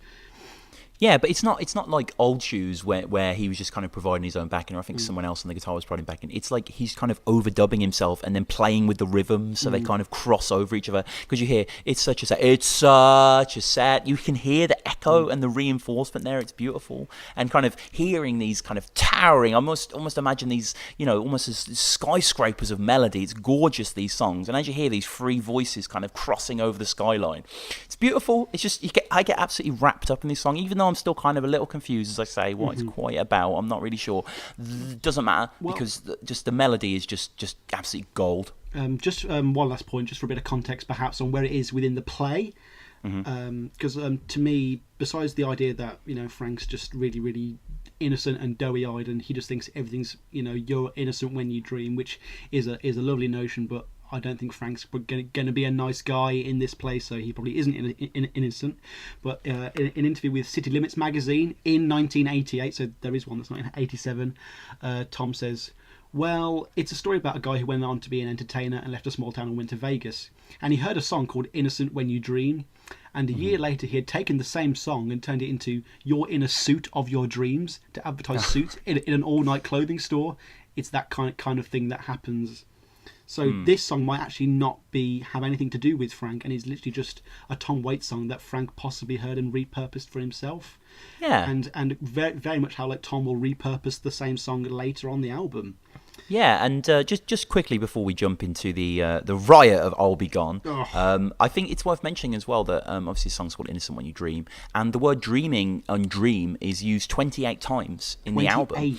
And that's not just on Innocent When You Dream, it's on most of the songs. For instance, in I'll Be Gone, we have Take Every Dream That's Breathing. In Yesterday Is Here, we have All Our Dreams Come True, Baby Up Ahead, That's Where Your Memories Lie. In I'll Take New York, we have I'll Get a Shine, I'll Ride That Dream to the End of the Line. And in Train Song, amongst others, several others that we'll get onto, says... Is this one of your articles, mate?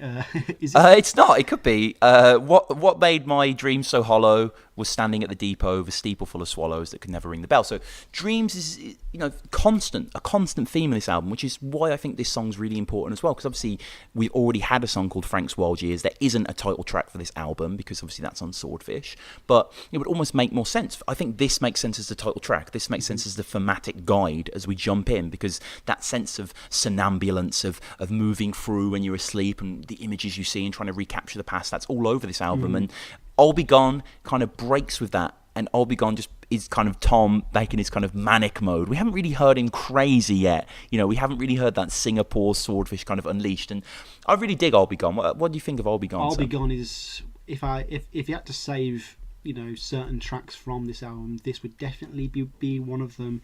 It is a bit of, you know, adrenaline. Like Tom knows, you know, he's no man's fool. He knows where his albums are sagging in terms of like momentum, and this is just a real kick up the arse for this album as a whole, straight from that Mule Variations-esque cockerel right at the start. You know, it's a great way to start the day. It's a great way to kick off the song. It's probably how Frank left in the morning, and from that you've just got this blistering assortment of fantastic marimbas and accordions and a lovely little guitar riff as well. And unlike other songs where you can't, like Blow in Blow, where you're not really sure what you're supposed to be listening to, who's, you know, which instruments leading us throughout the song.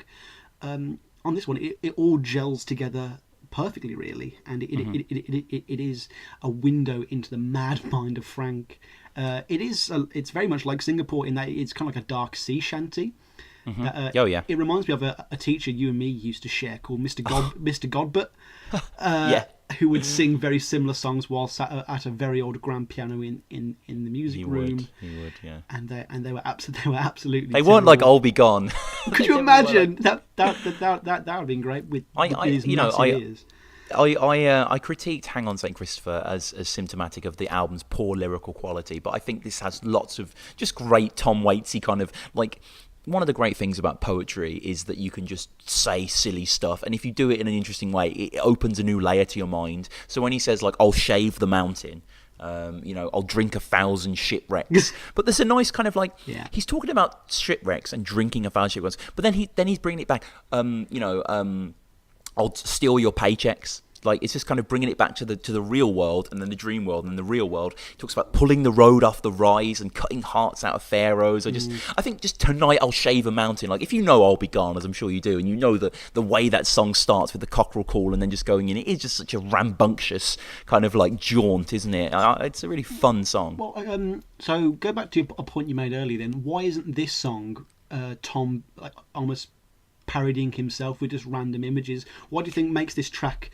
more on track then? Well, just because it's powerful. 1,000 shipwrecks, shaving mountains, roads, pulling roads off the rise of the hill. Like, these are powerful images that work and are fun to listen to. Whereas I think Blow Wind Blow, none of the images were just like laughing in the slaughterhouse. That doesn't really do anything for me. Like, okay, there's the internal rhyme of laughter and slaughter, and that's kind of clever to podcasters like us. But as a song, as someone throwing powerful lines at you, I'll Be Gone is just, it's that brilliant melding of music and words. I'll Be Gone is the perfect Tumblr Tom Waits song as well, in terms of doing drawings of the lyrics. I know that's something you've been interested in at the moment.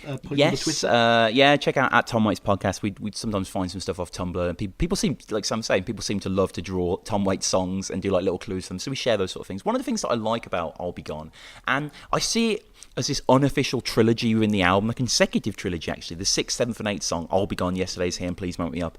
I kind of don't really have a name for this yet. I kind of want to call it the Verbal Disjunction Trilogy, because the titles, purely based on titles. The title I'll Be Gone, that always caught me off reading that. It doesn't read right, does it? It feels like part of a sentence. It doesn't feel like a song title. No one says I'll be gone. They don't really say that. Like, you know, I'll be going maybe, but I'll be gone. And then when you listen to the song, you realise, oh yeah, it is literally a part of a chorus. Yeah. It's in the morning I'll be gone is what he's saying. And similarly, yesterday's here. It's not saying that yesterday is here as in today is yesterday. It's someone waiting for yesterday to be here, someone going back. And then also please wake me up is please wake me up from this dream. It's not an appeal directly to the listener, it's appeal to someone within the song. And just there's that nice element with the song titles throughout this album, but definitely with those three that just throw you off a bit more. As we were saying earlier, there is a layer, there's you know, there's some igneous rock deep below, that we can't really get to, we can't really penetrate, and these song titles only add to that. And throughout I'll Be Gone as well, Mark Ribot is back on really great form with the guitar. The guitar's very busy, it's always moving, it's always doing something. As the song ends, we have that nice gasp of the guitar as well. This is, definitely one of the more fun songs now, one of the more enjoyable songs on the album. It's, again, maybe not like going to go in the Tom Waits Hall of Fame or anything, but if you like that kind of absurdity that me and Sam do, and you want a bit of a dance, it's a very good I'll Be Gone is fun to dance to, maybe even more fun than Temptation. Yeah, you've got Tom doing a great strained, almost comedic growl that Yes, but he's doing it on the behalf of Frank, and it's equally like preposterous and bombastic. Just musically, a lot of the other instruments, like this is a great accordion heavy metal death song. Yes, especially like with the feel good atmosphere left behind on Innocent When You Dream, Barroom. And then it just has this like dark veil of like looming over the entire track. But something that I don't want to bring up that because we've already talked about it before, but we've spoken at least on four episodes now about how we've kind of come back to all these songs with better earphones, just purely because we're older now and we can afford better quality earphones. I'm not going to name the brand, but don't worry, it's not Beats. Right. But something that I never heard the first time we're listening to this song is the marimbas. Oh yeah, those instruments that were totally integral to the last two albums. They do come back here. Yes, and it really is the driving force behind the accordion, and it has its like very own distinctive and enjoyable parallel melody to it. And if you just purely, it's hard to block out Tom barking at you and Bill Schimmel shredding it on accordion, but it just has this lovely do do do do do do do do quality to it, and it is just Tom using like he mentioned the studio earlier, and it is him using it to full effect. When we get onto songs like Telephone Call from Istanbul that are painfully sparse, this one, like you say, it's enjoyably dense, and there's so much going on that you don't feel like you're wasting your time going back to listen to something else. It's enjoyable every time you hear it. Yeah, and it's kind of all the things that this guy's saying. There is a kind of nautical theme. He talks about shipwrecks, and then he talks about hanging himself in the brig of a ship. There is that kind of sense of the seafarer, and the whole sound of I'll Be Gone is really fun. And what I like is we aren't getting, like, maybe Frank's Wild Years isn't as cohesive as the other two of the trilogy, but it's definitely Tom at his most varied, really. We go from I'll Be Gone, we go from that kind of, that sea shanty kind of, yar kind of aesthetic to Yesterday's Here, which is a song Tom really has made quite a lot of songs like this since, but this is his first foray into the sororal. I really dig Yesterday's Here. What do you think of Yesterday's Here? I'm not going to say that this is a song that I revisit a lot. I mean, I'm a guy that weirdly had Blow in Blow on his Spotify playlist. Stunning. But this is it's a very evocative song. It does kind of grab you, and you do just wonder like what is going on, like what until I spoke to you about this, I was always thinking about what does Yesterday is here, what does that mean, and but most importantly, it's just one of the cleanest, most uncluttered tracks on Frank's Wild Years, and and in that sense, it is a bastion of normality. This isn't Jersey Girl or Downtown Train or anything, but it does show that Tom is still able to churn out a simple slow rock track in the sea of some maddening quirks. Really, like I love there's the guitar riff and the lick. They're both very relaxing yet foreboding.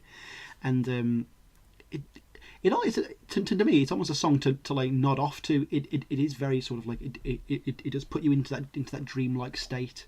Yeah, it has a great Western musical aesthetic to it. It feels like a Cormac McCarthy novel. It feels like, I just want to mention, it feels like something that'd be in Slow West, that fantastic film, that Michael Fassbender film. Yeah, and I just want to shout out as well Guano Padano, who are an incredible, I believe they're Mexican band. They're like an mostly instrumental trio. They've got quite a few albums out on Spotify. I found them out just for a random kind of music magazine pick. They remind me a lot. So much of this song, like that kind of of that big widescreen Sergio Morricone. Like, I don't know if anyone's ever heard the soundtrack to Assassination of Jesse James by the Carol Robert Ford, which is probably my favourite film soundtrack ever. By Nick Cave and Warren Ellis. It's absolutely incredible. Definitely check it out. It's one of the best looking films ever as well. Just the soundscapes that they convey in that song. And like the important thing about doing that, the way to get away with it, the way that Guano Padano and Warren Ellis know what to do is you need that big reverb guitar. And that's what that song has. It has that classic country feel, that classic kind of open plain, gunslinger kind of feel. You know, the guitar's there kind of pushing Tom up. And Tom's not really doing much singing there. There's a little tambourine, you know, there's a little bit more guitar in the background. It's kind of spooky, kind of time travel western song. Like, what I really like about the song is, like, you can take it as... you know, like I was saying, something going through the past, going through the future, someone coming to you, whatever. Or you could take it more of an acceptance of the present and the fact that things aren't ever going to change. What has happened has happened. And I think the opening paragraph, the opening stanza of this song is fantastic for that. It's very Tom in its affectations, but if you want money in your pocket and a top hat on your head, a hot meal on your table and a blanket on your bed. So if you want these things, if you want happiness, well, today is grey skies. What about tomorrow? Tomorrow's tears, okay? And then you have to wait till yesterday to say, well, yesterday's never going to be here. You're never going to get these things, you know. And then a character comes in who's going to New York City and leaving you away, and then we have talk of dreams as well as being far out.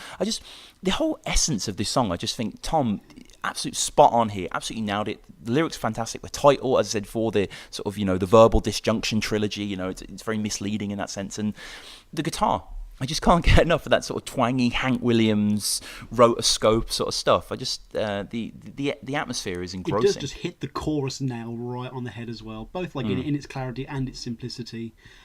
You know, today's grey skies, tomorrow's here. You'll have to wait till yesterday's here. It's just it's such like a downbeat declaration. But going back to what I was saying about like going to bed, like it almost feels like the song is putting you to bed. Like, don't worry, you really can't do anything now. Like, I do feel like this is Frank talking to himself again. Yes, he's reassuring himself. Like, he can't like lose focus. He can't, you know, lose sight of like what he's doing. And there's a great little quote from GQ where the interviewer says. Tom claims that the title of one of the most haunting tunes on Frank's Wild Years, the title was given to him by Fred Gwynne during a break during the filming of The Cotton Club. And he had the title but didn't really know what to do with it and said, here, it's yours, see what you make of it. And it does, like, to me, it doesn't really feel like an Tom Waits lyric. It does feel like Fred Gwynne kind of gave it to him because he knows that Tom really could do something with a title like that. Like, go back to what you were saying about the titles of this album. A lot of them are quite evocative, and you think, you know, oh, okay, you know, I'd like to see what this song does, and you know, especially in an album about, you know, about journeys and about going places. It is a nice little journey. You know, do you want to go where the rainbow ends?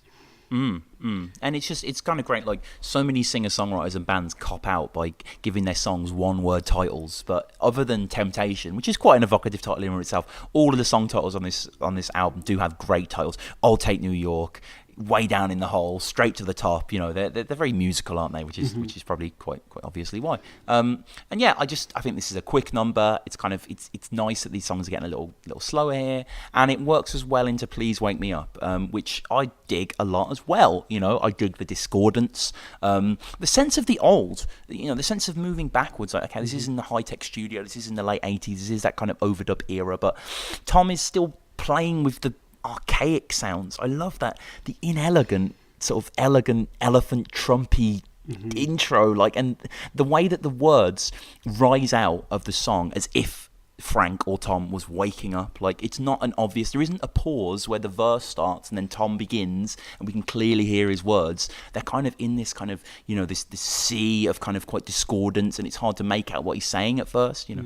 Well, it's great that Frank has probably gone to sleep in the last song, and now in the next one, you know, he is asleep. He wants to wake up, and you do have that sort of inharmonious, like, just rattle of the tooting organs, which sound completely nonsensical right at the start. You know, there's those opening screeches and wails and cries, you know, to me were such a turn off originally, but now they, like, within the context of knowing about dreams and dreamscapes and It does feel like, okay, maybe is this a song that was made in a dream? Is this how the brain interprets music in a dream? And like in places, it almost feels like something that David Lynch would do in a in Twin Peaks. The music almost sounds backward.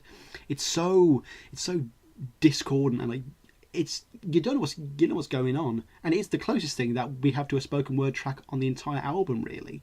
There is melody. The "Together We'll Ring in the New Year." I guess that's kind of a chorus. The song's too short to even have a chorus, and there's no drums. There's no real percussive backbone to this song, which helps the dreamy atmosphere. This song almost wouldn't wake you up, if you know what I mean. If it was on, like, it doesn't have that thrust that like "Hang On St. Christopher" or "Straight to the Top" has. And then at 2 minutes 20, the kind of first bit of the song, we kind of have almost an instrumental intro, then Tom sings, then we and then there's this beautiful, absolutely beautiful, elongated piano-dominated number, the kind of nice reedy lead, a real sense of ancient, almost the fin de siècle, as it were, the kind of the turn of the century, the European kind of thing. It feels kind of a place, like Tom himself said that he gave Franks that kind of operetty title almost as a joke, but it does kind of play into that. It does have a sort of much more European feel than a lot of his other kind of Swordfish and Rain Dogs does. Rain Dogs especially has much more of the city, as we discussed, much more in New York in it and stuff like that. This is a quick number. It pulls out of the second side of the album. It's a nice kind of close at the 8th track. Please Wake Me Up. It's not necessarily the most memorable track. There was a great line in a review I found on YouTube where one guy just wrote, "It's the oral equivalent of an optical illusion. Once you hear it for what it really is, it's impossible just to hear a jumble of strange shapes again." And I think it does kind of take a character of its own once you've heard it quite a few times. Like, yes, it is a lovely song about vulnerability. Like, Tom's voice is yet again manipulated to some degree. He's using the studio to its full effect, but it is very appropriate here. Like, this uncharacteristically meek whimper again causes the listener to pay more attention, because we know Tom wouldn't change his voice unless he intended it to. From the set of Ironweed, Tom says that it was actually Kathleen that started out with this song with the melody. It's just a little lullaby of some kind with mellotron, baritone, horn, and upright bass. It is a great little track, and then you do, it is an odd track, but it is quite uniquely engaging and charming. And then, as we mentioned earlier, the quote-unquote hidden part of this track, very much like Her Majesty, is a joyous little surprise with some very ghostly, ethereal organ duetting with some honky-tonk piano. And this little instrumental section, which is the only thing on the entire album that could be called an instrumental, is the best part of the song for me. Me too. Yeah. And like, again, he's using the anti-harmony in the correct fashion. Like, sometimes I just feel like he throws it in because that's his sound, but it's not very appropriate at times. Here, it's totally appropriate. Like, it's almost like he could be waking up at this point. He's coming out of the dream world, but unfortunately, he has to come out of the dream world onto side 2 of the album, which right. I know you're talking about where the certain runs of good songs end, and this could be very much a contender for that. I don't have much to say on Frank's theme. Thankfully, It's only 1 minute 49 long. It's Tom's most overt foray into almost childish escapism. Tom's always reinforcing that fatherless child motif, with Frank simply advising that we dream away our sorrows, which fits into innocent when you dream. And at least lyrically, it fits in with the themes, I suppose. Dreams tomorrow, grey skies abound, etc. Dream is mentioned 7 times in this song. 8 times. The most in any song. But I just don't think that even within the wider context of the stage play could this song be saved, really. Like, I wouldn't care if this song appeared in Macbeth. It's still going to be a grating bore to sit through, really. Wow, really? Yeah. I absolutely loved it. I don't know how you can't like this song, but then like Orphans, because this song is Orphans through and through. It's that archaic maritime by the pier, an old instrument that Tom's really connecting with. There's something so sincere and fragile about this track. I think it's quite wonderful. I may be predisposed because it's Frank's theme. Oh my God, finally we have Frank's theme rather than just Frank's Welch's. We have the theme of the trilogy.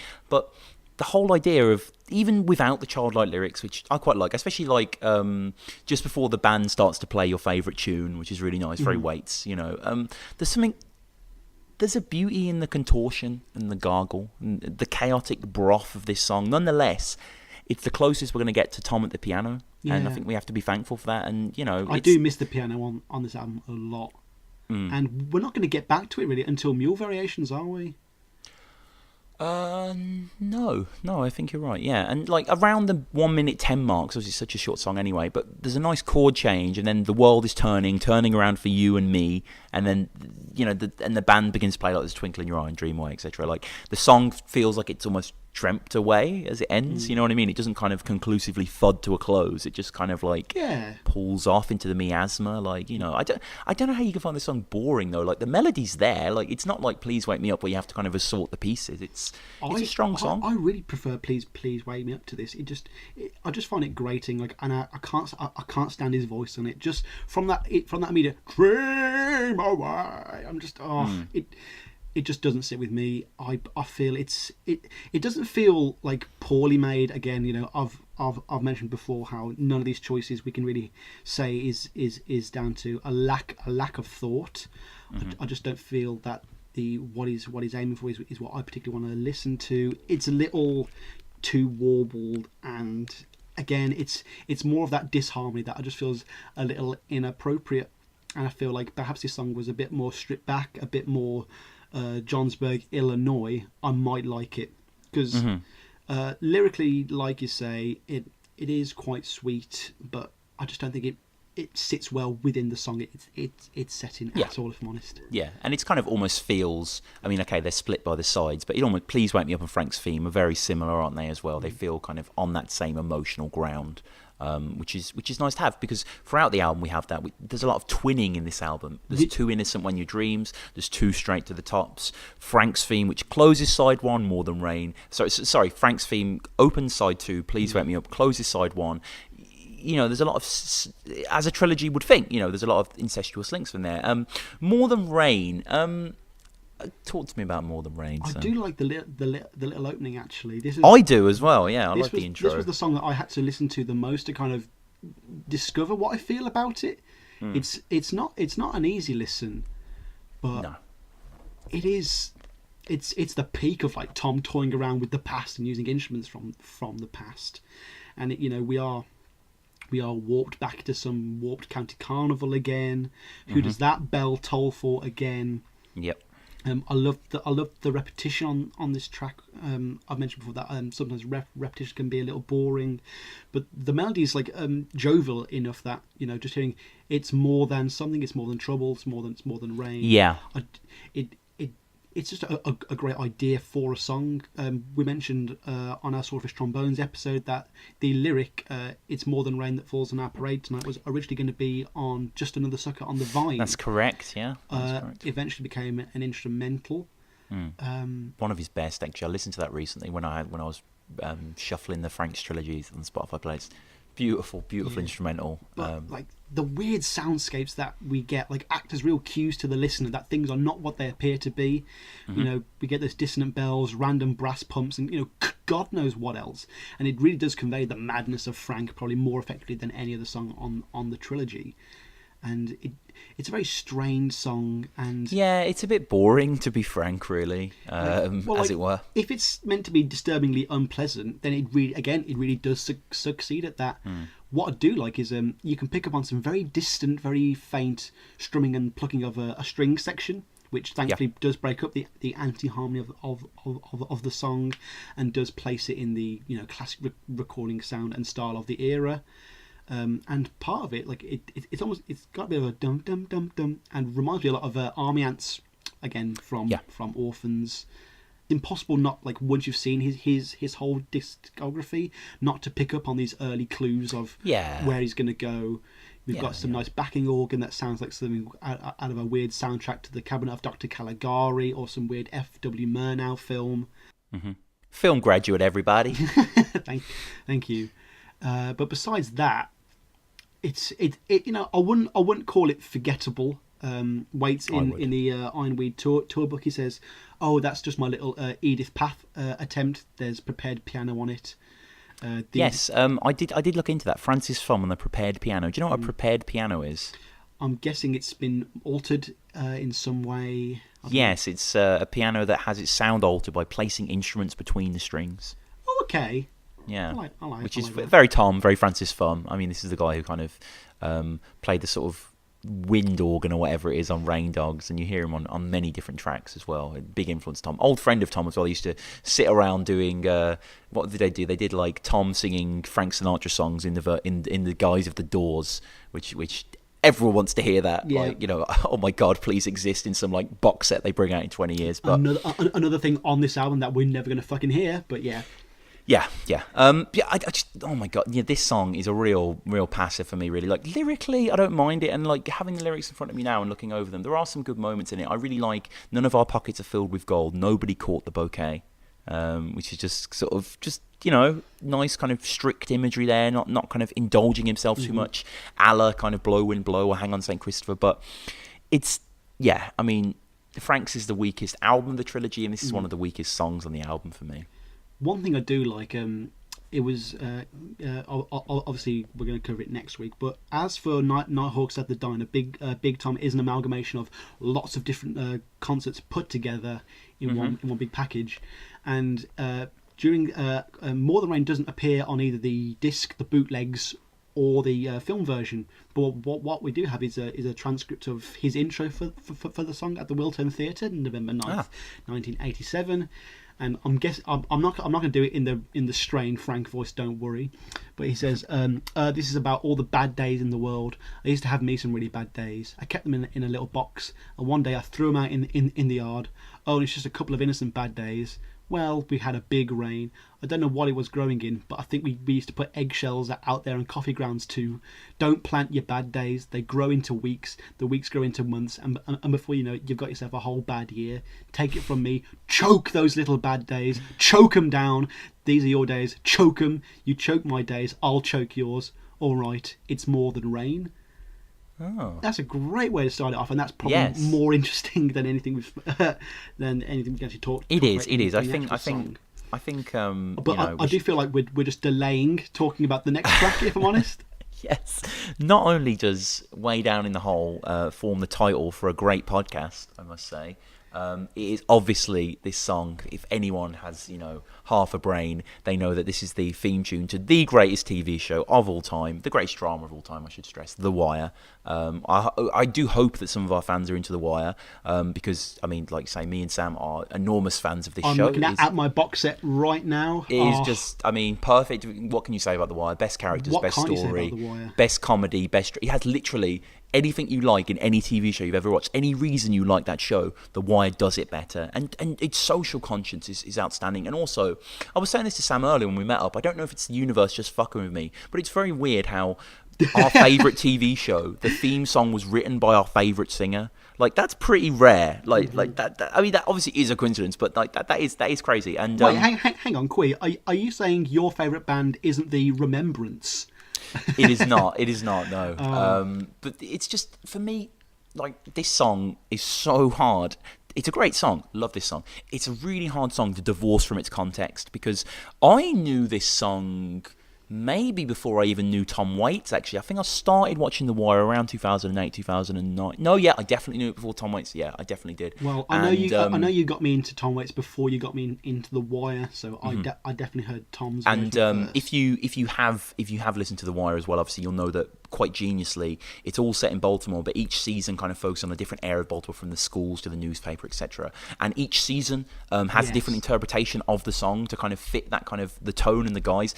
Tom is the second, isn't it? Tom does the docs. Season 2, Frank Sobotka, rest in peace. Spoilers, but I mean, if you haven't seen The Wire yet, what's wrong with you? Definitely go watch it. It's incredible. This song, Sam, Down in the Hole, try and just come at it, non-contextually, because obviously we've seen this song hundreds of times introducing the greatest TV show ever, but I mean, as a song on Frank's wild years. Despite this album being more of a minor note in most people's books, no one can ever deny that this song isn't almost worth the price of buying this album alone. It is one of the most theatrical songs he's ever written. Definitely playing to like a very different style, as opposed to just writing pop songs as we've heard before. And first and foremost, like, this is a gospel song. This is a song where Tom is back in the role of the snake oil salesman that, from another one of his most iconic tracks, Step Right Up. Only this time he's selling us God, and the results are, delightfully predictable. Yeah. The lyrics are not only like religiously beautiful, but like shockingly effective.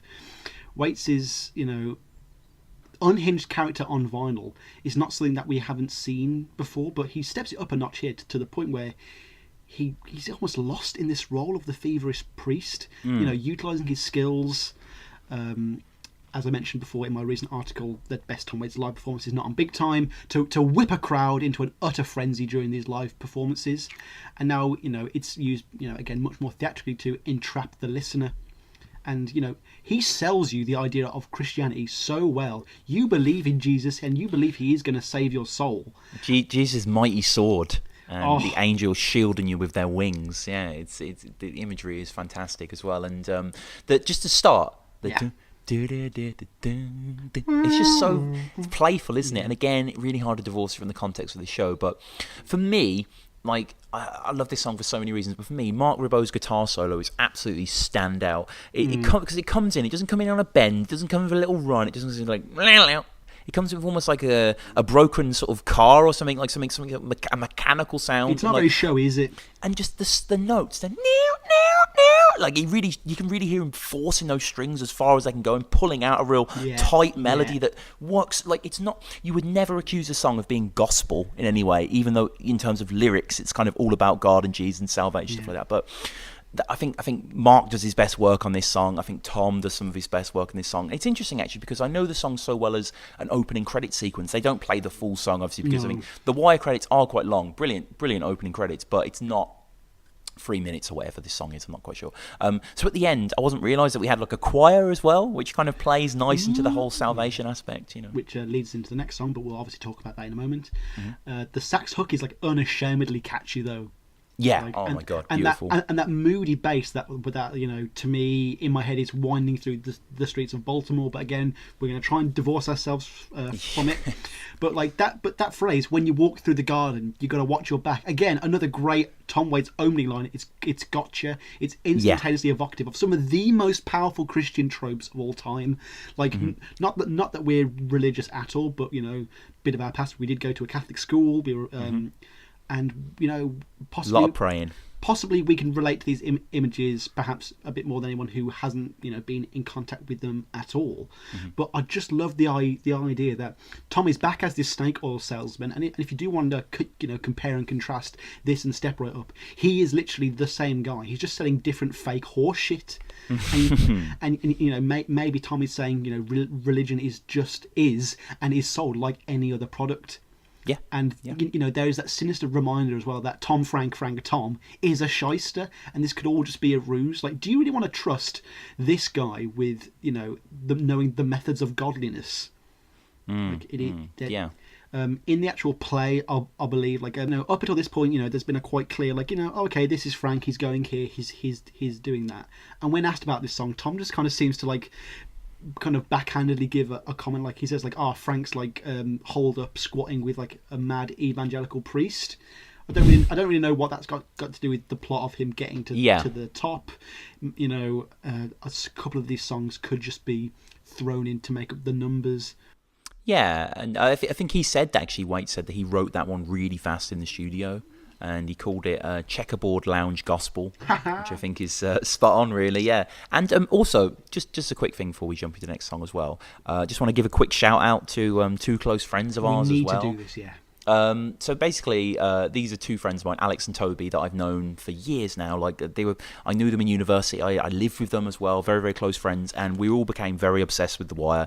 I think I introduced them to The Wire, I'm not sure, but we used to just watch it all the time. We used to get in from uni. That's what you said on their episode. I do guest on an episode as well. So yeah, basically, as you might have surmised, they do their own podcast. It's called Caught on the Wire. That's Caught on the Wire. Great title. And brilliant title. You can Google that. They're on YouTube. They're also on iTunes. And they do an absolute, I have to say, terrific podcast. Basically, what they do is they're reviewing every single episode in order.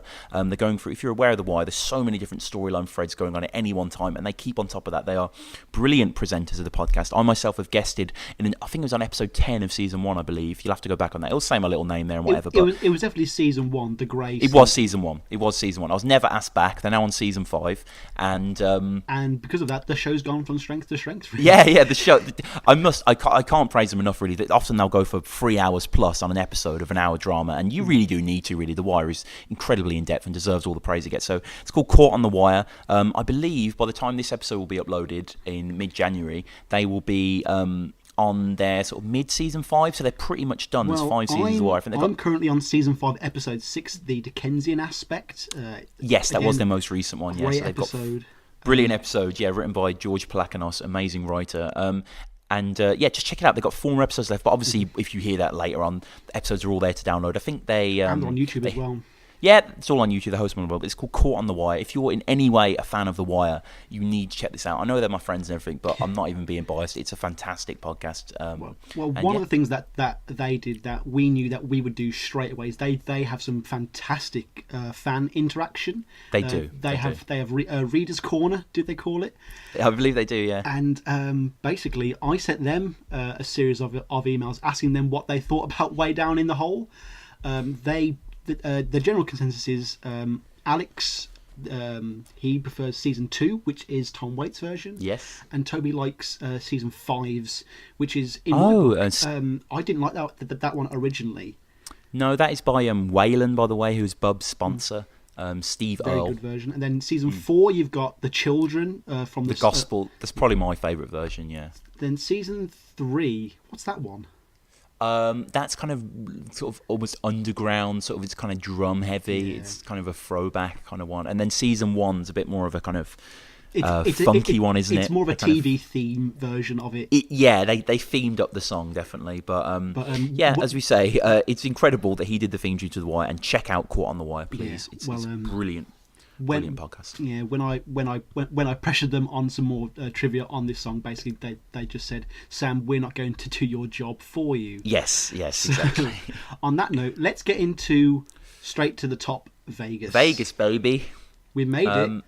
It's weird. I said to you prior, and this is just a weird personal point that I don't really understand. Straight to the top, the first one has rumba, so here's the genre. But here the genre's Vegas, not swing, because obviously it is swing music, yeah. So I have to say, I roll my eyes to this song. I don't think it does anything. I don't think it makes any progress. It's Tom letting out its inner crooner. But if you're not going to do it kind of sincerely, he's kind of doing it a bit kind of, whoa, tongue-in-cheek kind of thing. I'm not a fan of swing music as a whole, to be honest, really. It doesn't really bounce out with any great resonance for me. There's a nice sax solo at the end, which kind of takes things off, and that's fun to listen to and stuff like that. But Vegas as a whole, for me, music's just cheesy, and Tom does his work here, and it's part of a musical, it's not part of an album, I get that, it's kind of taking place in the narrative and stuff like that, but as an out-of-context piece of music, this is not one that I am shuffling back to. Well, this style of music and razzmatazz is something that we all know Thomas wanted to and has occasionally dabbled in. Mm-hmm. But now, kind of I feel like he's inhabiting the character of Frank here, much for his own personal gain. Like he's kind of using Frank as a Sergeant Pepper, a Ziggy Stardust, even Sasha Fierce, if you want to go that far. Yeah. And Tom, frees himself from the regular restraint. Like he's already freed himself from the barfly image, and now he's even removing himself from a persona that he hasn't even really fully formed yet. Mm-hmm. And it is one of his most indulgent pieces to date. And again, we already mentioned the Hateful Eight earlier. A lot of people have been saying, it's a very self-indulgent film. But again, like Quentin Tarantino, when you listen to a Tom Waits album, you shouldn't not expect to see any self-indulgence. Yeah. This is music that he likes, and he is doing it for himself, and I can appreciate that. Mm-hmm. I do like his voice in this one. It's very fitting that he dig out his sleazy voice from Blue Valentine for this mm-hmm. Vegas performance. He extends a lot of the notes in a pretty damn fun way, and I think he is chewing the scenery with this version of Frank at this point. Oh God, yeah, definitely. The ending of the song's pretty good though. Like I do like the way he sings "Up Where the Air Is," like for an extended period of time. But besides that, So you prefer this to the rumba then? Or? I don't particularly like either one, but I would pick. I do like the groove of the rumba one, but you know, if you've got to listen, like I do prefer the way Tom sings it in this one. In an interview on the National Public Radio in '88, Tom says, well, it's just one of those, you've got phrases that keep going. It's like big time, you know, it's like you've got to have a plan in this world, you know, you've got to have some place to go, and then you've arrived. So I guess Straight to the Top is just one of those songs. And all of those airs and ellipses and stammers and pauses is kind of indicative to how kind of rushed and thrown together this song. You know, rush is kind of like a wrong phrase, but definitely thrown together. This doesn't feel like there was much thought put into it, besides the very surface level of what it is. There is no layer to peel back and oh wow, this song's actually about, you know, coming to terms with your childhood loss or something, you know. It's just straight to the top. I'm going there, but he's already there as well. Like, is this Frank? Has Frank made it by this point, or is this just him imagining where he wants to go, dreaming? Yeah, because again, like it's weird that like this is almost like a weird parody of like where Tom might like to have gone, because obviously Tom lives in the past. So if he had been born in the 1910s or 20s, is this the kind of music that he reckons he might have ended up doing? But yeah, it's one of those things where the whole Vegas rumba experiment, it's fun. Experiment's a good phrase. If you put the songs together, which I've done, and listened to them back to back, it's fun. You know, it's interesting to spot little lyrical things and how Tom does it and what he does differently and stuff like that. But what doesn't make sense to me is, Tom, you've done a Vegas song twice now. You've done two Straight to the Tops. And you've kind of done it's kind of satirical and it's kind of playing on those kind of trope stuff. Then with I'll Take New York, okay, it's New York, not Vegas, but it's still a Vegas song. It's still him kind of, you know, toying with that. And I don't know why there's three of these. Like, it's like there should just be one. In my opinion, there should just be I'll Take New York. Well, I think we've got two Straight to the Tops. We've got I'll Take New York. We've got I'll Be Gone. We've got Hang On St. Christopher. We've got Blowing Blow. All these are just the same song, essentially. And, I don't know. I think I'll Be Gone's very distinct. It's all I'm leaving here. I'm going somewhere else, and I haven't gotten there yet. You know, I do feel like we're missing that satisfying climax of, okay, I'm here now. We don't get a Midtown that I was kind of hoping for on this album. Something that allows us to like Tom indulges himself on this album more than he ever indulges us, the audience. I think it is an important distinction to make. And I think I'll Take New York is kind of either with that. It's an indulgence, but it's an enjoyable one, because I just laugh when I listen to this song, because I can't believe he did it. You know what I mean? I can't believe he was just like, I'm going to do a Frank Sinatra. I'm going to do an old Blue Eye Swing tune. I'm going to do it as it's normally meant to be done. But don't think I'm going to tune my instruments. Like, you know what I mean? I'm going to do it in a real kind of offhanded kind of way. I love the way it starts again, similar to Please Wake Me Up with the rabble, you know, the broth. And then out of that, we get that bass, which is so Frank Sinatra, isn't it? That kind of Nelson Riddle sort of style. And Waits talking about tipping a newsboy and going to Riverside and popping corks and stuff like that. Like, if you were to read the lyrics and look at the title, you think, oh, this is kind of a Dean Martin-y sort of thing. And then when you listen to it, it's kind of like, it's croonery, but it's definitely more on the absurd side. I do like the idea that sort of the idea of taking over New York and doing well there is drinking Manhattans as well. Yes. It's got a lovely bit of visual imagery there. There's a load of source material on this one. I would like, ironically, there's one quote where Tom talks about Way Down in the Hole, possibly his biggest, most recognisable song ever. But for I'll Take New York, there's this glut of info of him talking about it. Yeah.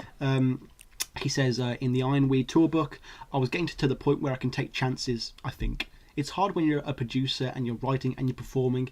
It requires, well, you to shift a lot of gears. You need somebody you can trust standing on the outside to push you into the water, just like a sound world, creating a particular sound world or environment, taking it song by song. Like I'll Take New York, it was a kind of a Jerry Lewis going down on the Titanic. Little dramas.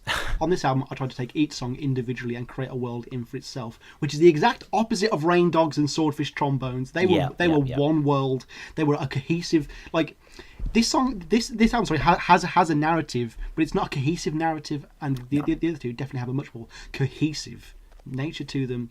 In the same interview, Tom says, "Yeah, this song frightened me a bit too, especially towards the end when the ground starts to move a little bit. We just kind of riffed on the studio on that one.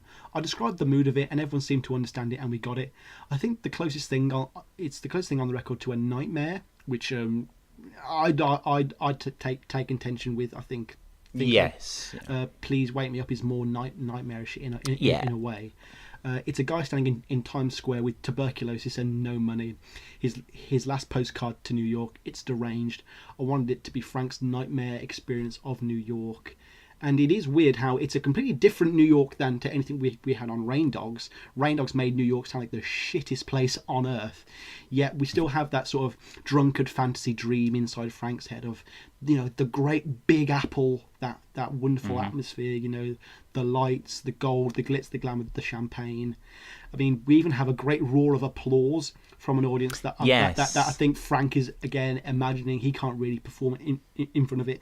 Though I'd take the Nighthawks at the diner audience any day. Like, I'd rather have someone going no in the middle of it. Penny. Yeah, I agree. I like the end to the song actually. I like that. I think I said previously I'm not really a fan of this big band sort of music, but I think the best thing about big band music is the money note at the end, the big note, the New York. And Tom does that. Tom does the money note. He does the Please Come Fly Me, whatever, the Viva Las Vegas kind of movement. And he sings it, but as he sings it, there's just the cluster and crash of cymbals. It's the coughing, big splashes, the phlegminess to it. Like, it's not like it's a big band thing, but it's also a very small band as well, trying to be a big band. And it's him poking fun at all the tropes for this music, and I think it's a very witty song in that regard, and the last 40 seconds are probably the most exciting for me. Tom said himself he found it a little scary, as you quoted earlier. Like, I find him more evil than charming here. He feels like a louse. What he's saying isn't that weird, but just kind of the combination of his voice with that instrumentation, it just gives it this kind of macabre feel. It's an interesting track. It's definitely an interesting bit of miscellaneous, and if you were to sort of get someone into Tom Waits and be like, oh, by the way, he did like a sort of, New York kind of crooner track, and like he did it sincerely, but he did it Waitsy. Like, this is fun. And a lot of the songs on this album are like that. They're like nice little gems you play to someone if they'd only listened to Rain Dogs or Nighthawks or whatever, and you wanted to educate them a bit more. But the whole album so far, I mean, we're on the 13th track now, and I could maybe say there's 2 songs that I'd put up there with his very best, and most of them aren't really on that level. This song's nice and romantic. It's got that lovely Al Jolson feel to it. Like, whenever I hear this song, I'm forced to think of Peter Jackson's King Kong. I'm straight to the top of the world, and like seeing like the post-depression New York. I like how we're back in Frank's psyche with the lots of eyes again. I'll take New York. I'm gonna do this. I'm gonna do that. Yep. We have even more fairground sounds to reinforce the fancy element of it. But the accordion, oddly enough, reminds me of. Have you seen Wallace and Gromit: The Wrong Trousers with the penguin? I'm very anti Wallace and Gromit, so no, I haven't. Are you not an Aardman fan? Well, there's a point in it. To any fans who have seen it, Gromit has been left outside by the penguin, and the penguin listens to "How Much Is That Doggy in the Window" on accordion, and it definitely has this sound. Right. Okay. The only negative aspect of this song is that he does mention Manhattans, and do you remember who else orders a Manhattan throughout his discography? Oh, Bet. Bet fucking one. Midler, yeah. Bartender, I'd like a Manhattan, please. And it's like, anything that reminds me of the Bette Midler instance going to rub me the wrong way. But Foreign Affairs is better than Frank's Wild Years. I just said it. People, please email in and tweet in. I'm going to need some support that is not true. If I put on Foreign Affairs, I can sing along to pretty much every track, and I have a good time. And a lot of the songs I really like on the album. There aren't many songs on this album that really give me the joy that I prefer later Tom Waits to early Tom Waits. I'm with you, listener. I'm with you, but I think Foreign Affairs is better. And Foreign Affairs is the bastard child of Tom Waits, but it's like it's a better album than Frank's Wild Years. But yeah, it's just this whole thing. I'll Take New York is fine. We have been accused of courting controversy before, and this is taking it to a whole new level, man. I'm not happy with this. It's apostasy, essentially, in its purest form. Hearing him scream, "I'm going to take New York," is very satisfying, and I do like how it kind of peters out without a fade out, like a lot of the songs on Rain Dogs do. That really annoys me, and we do have just like a cough that kind of brings you back into the reality of it. Really, well, that's it, isn't it? That's what I was saying. Like, it is the big band finish, but it's not. It's him absolutely poking fun at that, which is the brilliant thing. And there's much more fun to be had on this song than Telephone Call from Istanbul, which again, we said before, we don't want to keep comparing tracks to live versions, but I think you're very right. We spoke about this earlier. Like, the live version of this song is like superior in every way. Every single way. This hollow song, like there's very little rhythmic propulsion. I don't mind the stop-start nature of the kind of like the boom, but there's nothing very vivid here. There's nothing very interesting. Well, like there's an actual like melody to the live version, like a da da da da da da, and it's like, oh, okay, I can remember this, but this one's just so sparse. Like this album seems to be flirting between under and over production, and on this one, like it's so empty. And there's very little going on. It is literally just Robot on banjo with a little bit of bass interspersed with the tiniest slithers of drum and guitar. That's it. And, I do think that, this might be a little controversial, but I've got to speak my mind. That, this is one of the worst Tom Waits songs, even though that the Big Time version is possibly one of my favourite tracks he's ever done. And I just feel like this could have... Maybe Tom, maybe you could have gone back to the studio with this one, given it a bit more pizzazz. Like, yeah, especially like you know how he's stripping his voice back for this album, and he's not really doing the thing a lot, and because that does fill up a track. It really it gives it something to hang on. Yes, it gives it a bit of meat, definitely. And when you take the meat away, you've just got the veg at this point, and it's not. No one likes veggies, and it's not enough to. Like when he's doing these weird things with his voice, it's like a weird it's a weird version of like Quorn fake meat, and it's not why I come to listen to a Tom Waits song. It feels like he's like almost like mocking me in how good the Big Time version is. It's the thing with this song. Hate's too strong a word, but the majority body of this song, most of the song, I don't really enjoy. I find it quite boring. I think the intro's great, just the sense that it just starts with Tom coming in, trundling in with this banjo. I really like that, and I love the organ at the end as well. I was going to get to that. That gives it some guts. That helps to move things forward. Robot's. Yeah, it's a moment of great clarity, and it comes out of nowhere because you've been listening to this little hollow bodied banjo, and it's like, okay, it's kind of fun, and then suddenly you just get these like top trick, like it's just so loud and powerful. It's like Rain Dogs in reverse. Really, yeah, definitely. I do love the phrase "never drive a car when you're dead." It's some of the best Waitsian advice ever. Yeah, valuable. Painting the monkey blue is a phrase that always kind of confused me, but according to the Tom Waits library, it's pretty much the same as painting the town red, or how he says, "I want to paint myself blue in Depot." It's kind It's kind of the same thing. Hoskins does mention, like, is this part of Frank's story, or is this literally just something he's chucked into to fill up the numbers? I don't know where this is, where it's going. And I really wish this was more of a Shore Leave-esque type song, like taking us to Istanbul. Like I'd rather not. Yeah, the Turkish. Like I'd rather not experience it through a phone call. I'd rather be there. And I just because as we've learned from the last two albums, Frank in his military naval days is a bit of a globetrotter. So it's a shame that Tom doesn't take us on this particular journey when he so easily. Yeah, and I guess it makes sense that his baby would call him from Istanbul, because, like you say, he would have been all around the world and kind of notched a lot of bedposts in a lot of continents. But let's push on, because this is not a very good song. Cold, Cold Ground is another not very good song, sadly, Sam. Tom says on the set of Ironweed, this one's a real Marty Robbins influence number on there. Just to kind of harkening back to earlier times, a romantic song thinking about home, and that's all. And yeah, that kind of just does sum it up. I don't hate this song. I feel like this is the Jersey Girl type song that he has on every album. He's reminding us that he does know what he's doing. He's not doing any of this weird stuff because he's gone mad or anything. All these weird tangents that he goes on are not an accident. I can come back and do a classic rock ballad. It's just a little slow, I'd say.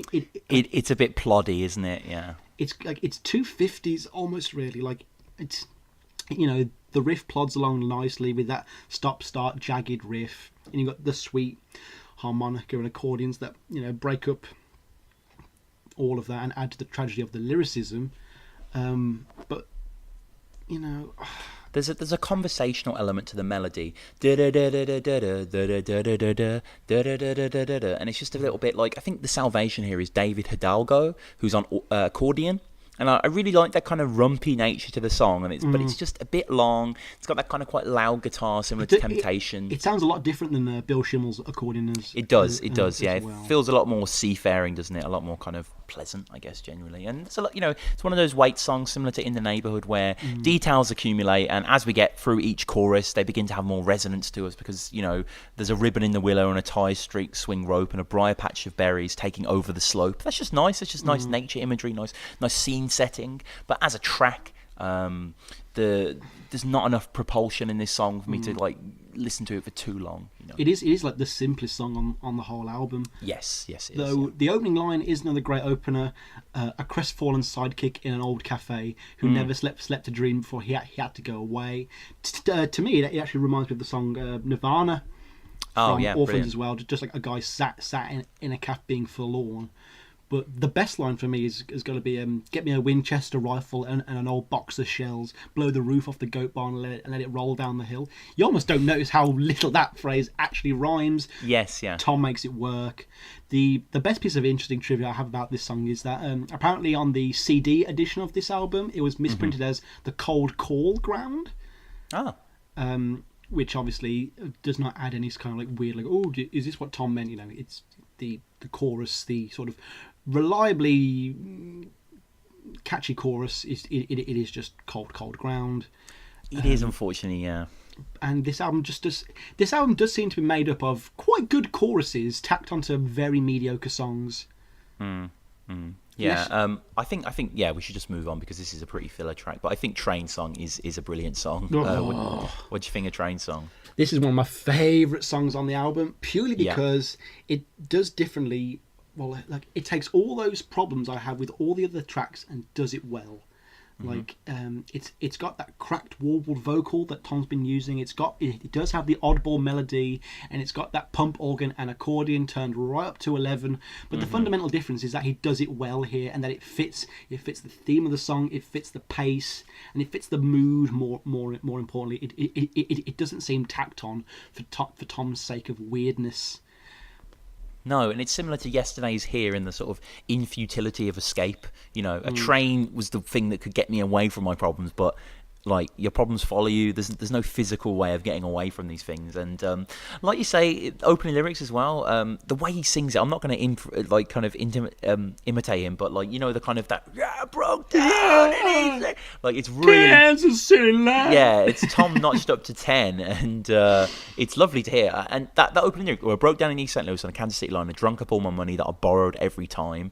And it's a wonderful song of dilapidation, of desperation. There's great arrangements of chords too. It's very searching and effective in its high reaches and its low promises. There's a slow trump of a horn that's giving off a whiff in the distance. It's definitely one of the standouts on the album, and the album works best when it goes for this kind of like powerful melody over kind of simple but moving instrumentation, a la Innocent When You Dream, and in my opinion Frank's theme as well. I think that's when the album succeeds, and all the lyrics are very, very like precise, and they're very easy to decipher, similar to Please Wake Me Up or Yesterday's Here, or even More Than Rain. Like, there's not that obscurantism that is through a lot of Frank's Rogers. You could play this to anyone, and maybe they might laugh a little bit at his voice at the start, similar to Anywhere I Lay My Head. Once you acclimatise yourself to Tom singing in this way, that chorus is beautiful, and you're going to find yourself singing this song a lot. It's very addictive, very emotive. It's a very good song. It doesn't have any of that like jarring, rough quality that the whole album has. Like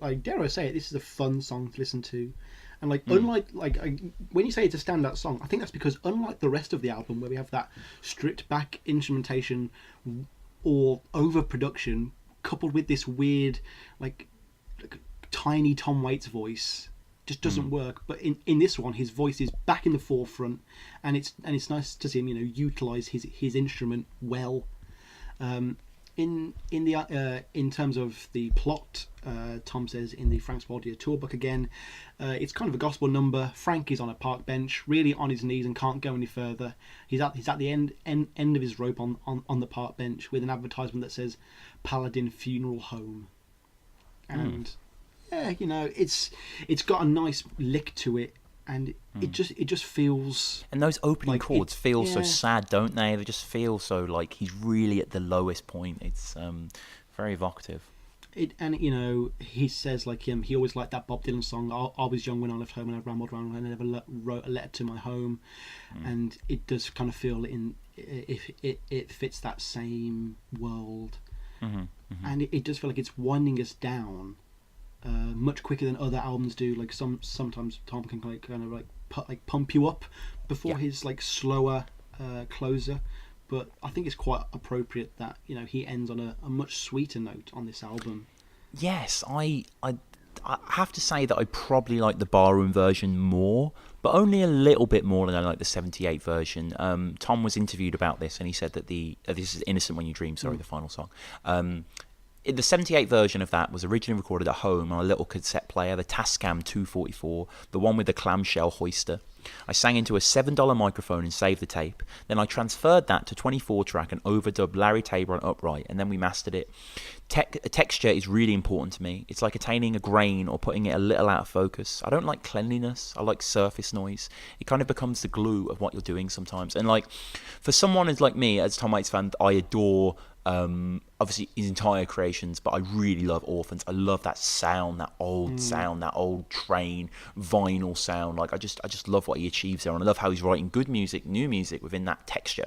And Innocent When You Dream is just the perfect thing. What I love about this song as well is because it was recorded on the 78 version, if you think of it in terms of chronologically, backing vocals wouldn't have existed then. So, of course, there can't be backing vocals on this track. So it just has to have Tom kind of, similar to Straight to the Top, reappropriating the song. It's a little bit less of a jump from the Rumba to the Vegas versions, from a 78 to a barroom version, but it's just as good. I mean, we've kind of already reviewed the song, really, and this song just sounds a little older than the other one. But just as a bit of context, in case anyone doesn't know what the 78 is referring to, all vinyl typically is played at 33 1/3 revolutions per minute. As the record spins around, the needle drags, it makes a sound. In older, literally much heavier tracks from like the 1910s up till around the 50s, they were spun at 78 revolutions per minute, and that was to accommodate the fact that they just couldn't fit as much on the albums as they could because the technology wasn't as good. What I do like is that I love how he talks about the grain, because it is like I don't know whether he's added it in post-production because obviously he knows how to use the studio well at this point, or whether he's found some old tech, very much like Tarantino using the old Panavision 70mm. Waits may have gone back and used some fucking old gramophone, because it does sound perfectly like that. You can imagine really grainy filtered stock footage of like hot air balloons, families in the park, biplanes doing loop-de-loops. I love this song. I do as well. I do prefer it to the barroom version. Yeah. Like, especially like in a time where there's drum machines and synthesizers, it's so bizarre that Tom would just get rid of looking for creating the next sound, and he intentionally goes back in time to a longer abandoned sound, and he adds his own bit of Waits peri peri salt to it, and it creates something new and beautiful. It does. It's earnest and it's sweet, and it like the way it kind of persistently looks backwards as well, at least on the part of Frank, leads me to believe that Frank's world might not be one of the present, it might not be one of the past, but one of the present, and he himself is just looking backwards, and what he feels like fame is based on the ideals of what has come before him. Very much as how Tom feels like, in his early days, I've got to be Frank Sinatra, blah blah blah. Tom now knows that it's more important to work for himself, but it's okay to still use he has stood on the shoulders of giants on tracks like this. He's very aware of that, and I love how he will constantly nod his hat to the sounds that came before him and has allowed him to create his own sound. It's a lovely track, and it's a lovely way to end the album. It is, and it's interesting actually because when we do the pod, I get the lyrics from Tom Waits' own album. His own website, and he has like an album section on there, and he gives you the lyrics. And with each album, you get like a little description as well. And I was just reading the description as you were talking, and I didn't realise that they give you a little thing about the story as well, which applies directly to the song. It says, talking about this album, the story basically follows Frank on a hazy, ill-fated, Orphic journey, as in Orpheus, straight to the top, as in it just mentioned in his song, through to temptation, way down in the hole, and finally out on the cold, cold ground. At the road's end lies Innocent When You Dream 78, a moral that is told to Frank early on, but doesn't hit home until the end, when it is heard in a lovely, tinnily nostalgic rendition. You know, and that is that sense. I think you nailed it on the head, really. The whole old footage of that thing. That's exactly what this conjures to me as well. And it does add an extra element to what's already a brilliant song. It just makes me feel more powerful towards this song. It makes me feel sadder, but more hopeful as well. I think Frank's, for all its higgledy-piggledy nature, and for all its kind of, this is an album that goes from everything to sleazy strip show blues to waltzes to lounge lizardry, to banjos and basses and carnival organs and all that sort of stuff. It's classic Waits, really, in the kind of diaspora of instruments that he uses. It's definitely not classic Waits in terms of consistent songwriting, however. I think Swordfish and Rain Dogs are far superior. I mean, where are you putting this, Sam, in the trilogy? I mean, are you putting it third? You have to. You do kind of have to. I was when we first started this pod, I was more leaning towards Frank's Wild Years than say Swordfish. But after having we have to listen to this song so many times. Yeah. And we have to really think about it. Like, what is the point of this album? What is he trying to achieve as well, rather than just what do we like? And I think even despite the fact that he may have achieved what he wanted to on this album, it's just not commercial enough. And it's sad is a great way to describe the song, really, because we are at the end now. We are, and that closes Frank's trilogy, really, which is I'd just like crazy. to have a quick point that Barney, Please.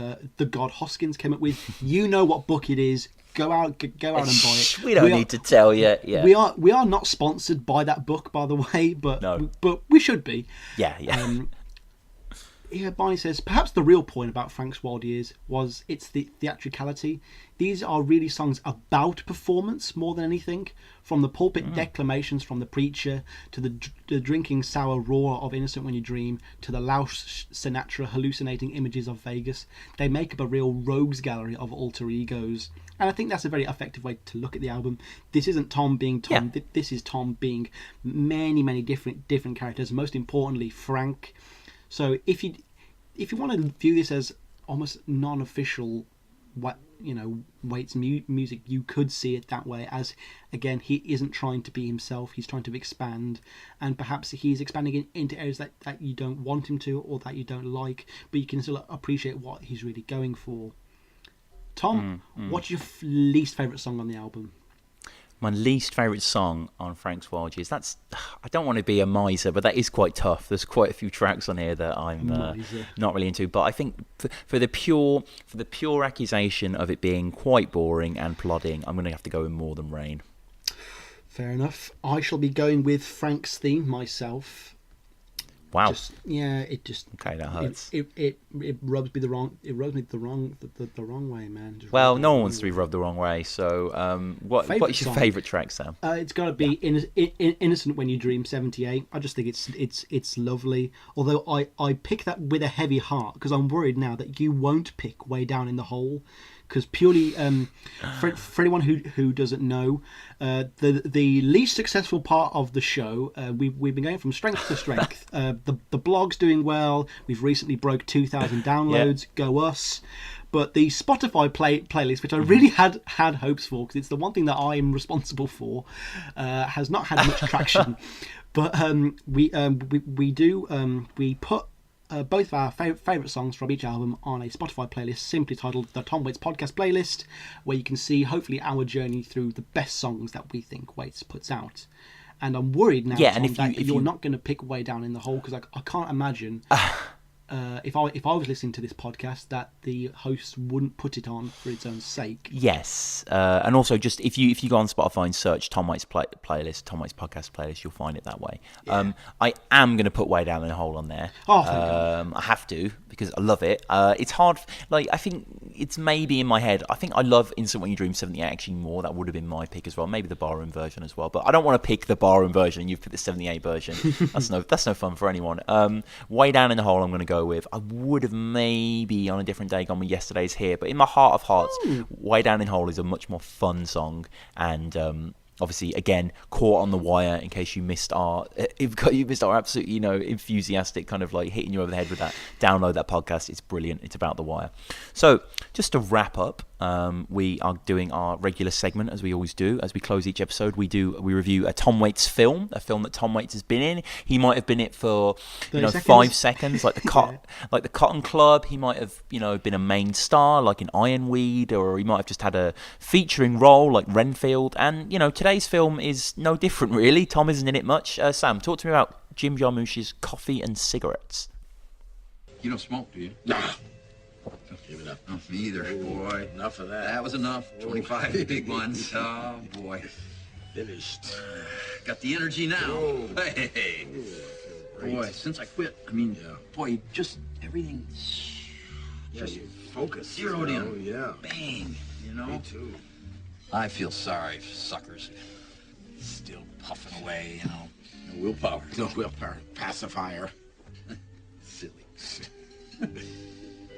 The beauty of quitting is that now that I've quit, I can have one. Because I've quit. This is a 2003 anthology film, like you say, directed by Jim Jarmusch, who directed Down by Law, which we covered several episodes ago. Good. Great So movie. He is still in the world of black and white cinematography. It's very striking. This is a movie of a series of vignettes, black and white vignettes, full of awkward comic silences. That basically is the only thing that ties them together, besides themes of coffee and cigarettes being bad for you, how Tesla saw the Earth as a conductor of sonic resonance, and how coffee accelerates dreams, is purely the fact that all these characters are all sat in some sort of booth or table. Yeah, it's just a series of short films, effectively, isn't it? Short conversation films, yeah.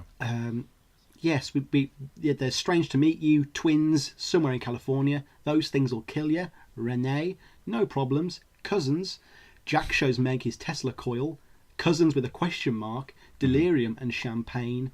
The problem. So we should say as well, Somewhere in California is Iggy and Tom's one.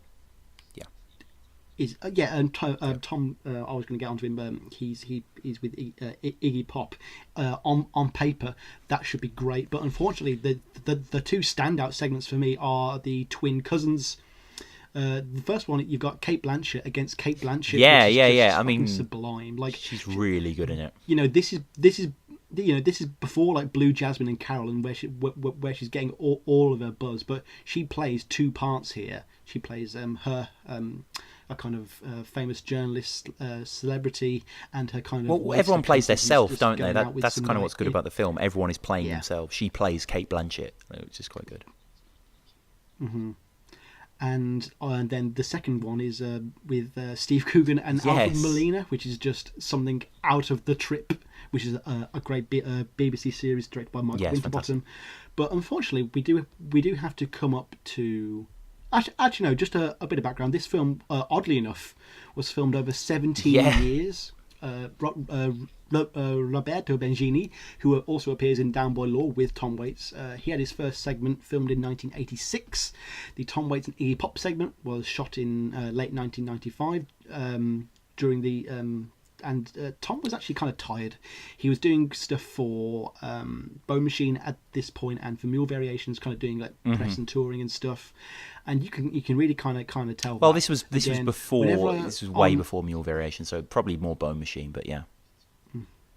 Yeah, and like whenever on Real Gone, if you ever find me kind of not talking about Tom straight away, it's because I'm kind of avoiding something. Yeah. And the sad truth of the matter is that he is nowhere near what you want from wow, oh wow, Tom Waits is doing a short with Iggy Pop with Jim Jarmusch. This is going to be great. I bet it's going to be loads of energy. It's going to be really quirky and weird, and it's just kind of a fart. It's really bad, yeah. Like you can tell that he's tired. You can tell he's tired. Iggy Pop does better than Tom.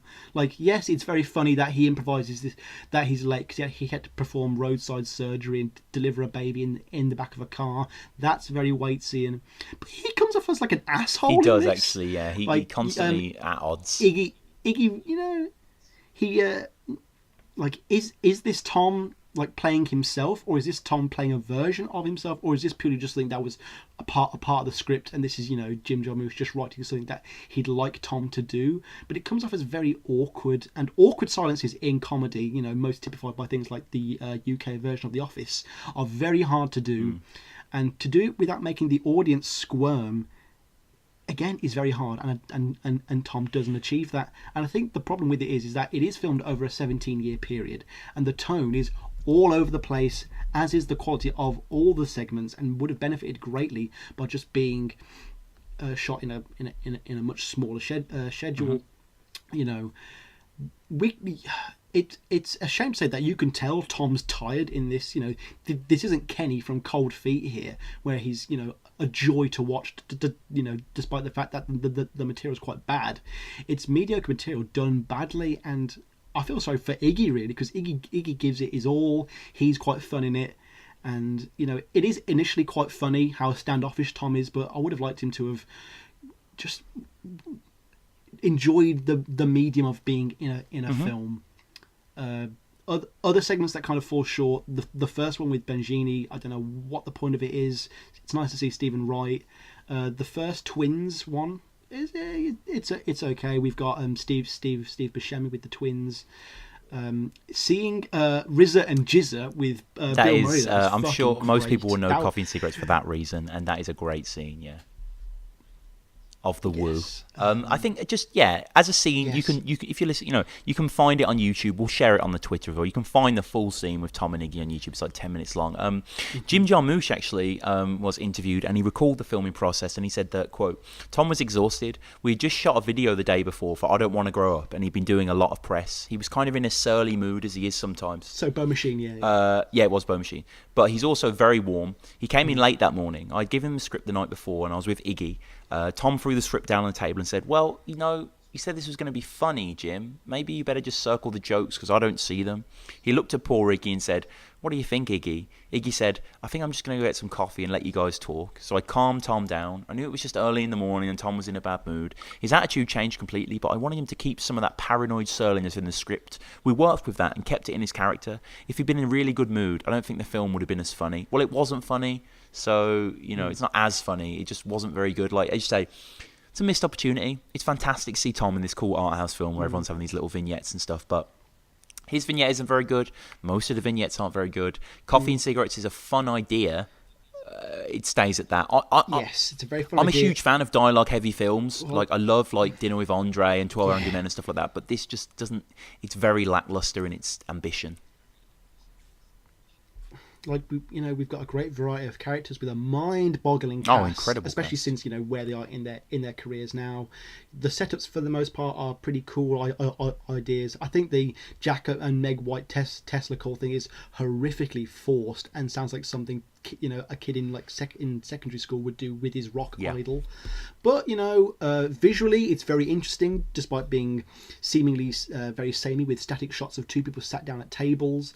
The visual art of the tables, like just the mise-en-scène of where they're arranged and how you can tell about you know, who and what each character is just by what they've got in front of them. And, you know, the dialogue obviously does address that directly, but it does defy its kind of very bland concept, at least in the visuals. But like you say, the actual dialogue and delivery does seem too improvised.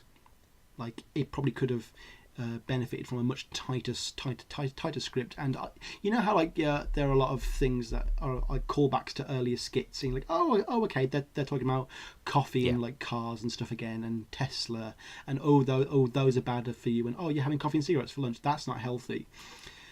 At first it felt kind of like it was meant to be there, but a lot of it felt kind of tacked on as well. Like maybe Jarmusch was there. Oh, just save this bit that was in the early one, and maybe we can kind of bullshit some art house. Like, oh, it's it's all connected, and how we're all the same, and all human experience is the same. And it just comes off as a bit ham-fisted and a bit. Like, I know I'm saying this as an film student who has done film projects for uni, but I've sat through hundreds of them now, and it did feel quite film school. Well, be sure to check out Down by Law if you want to see a great Tom Waits film by Jim Jarmusch. And do we give these things arbitrary? We don't know, because that's redundant. But no, okay. Yeah, I think that kind of wraps it up, really. Thank you so much as ever for joining us. Frank's trilogy's over. Next episode, I should say, we aren't going to jump straight onto his next studio release. Our next 2 episodes will be Big Time and Night on Earth, because we kind of want to do all of Tom's work, and Big Time, if you've seen it, is extraordinary in so many ways. Thankfully, it's all on YouTube as well, which is a great benefit.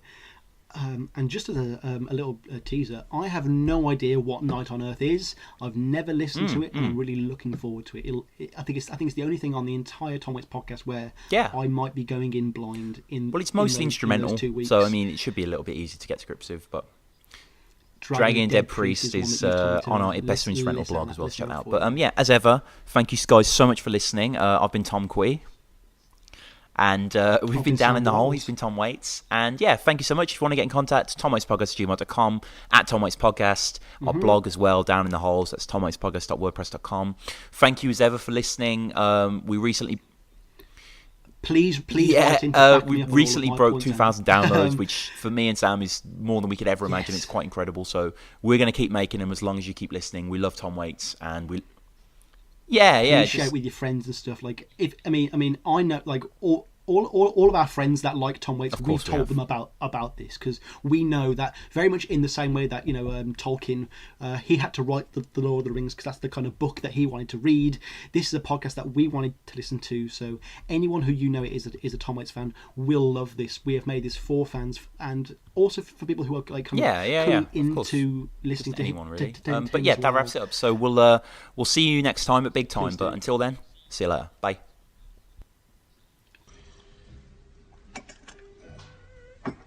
Coffee's good, though, at IHOP.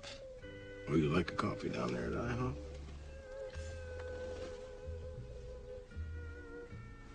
I drink the coffee at IHOP. I like the coffee. You don't like it? Yeah. Hey, I like the IHOP coffee. Classy brew. Yeah. Classy brew. Yeah, it's good coffee. Yeah, that's good coffee at the IHOP.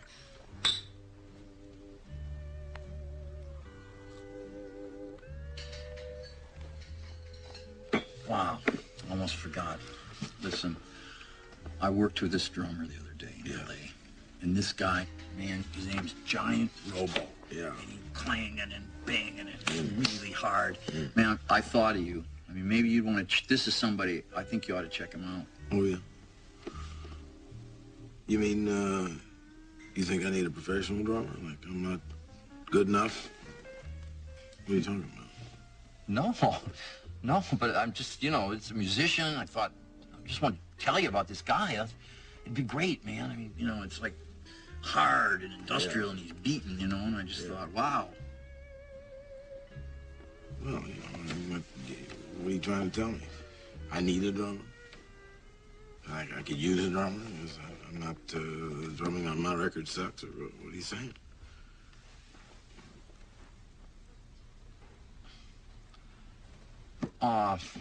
Forget it, man. Forget it.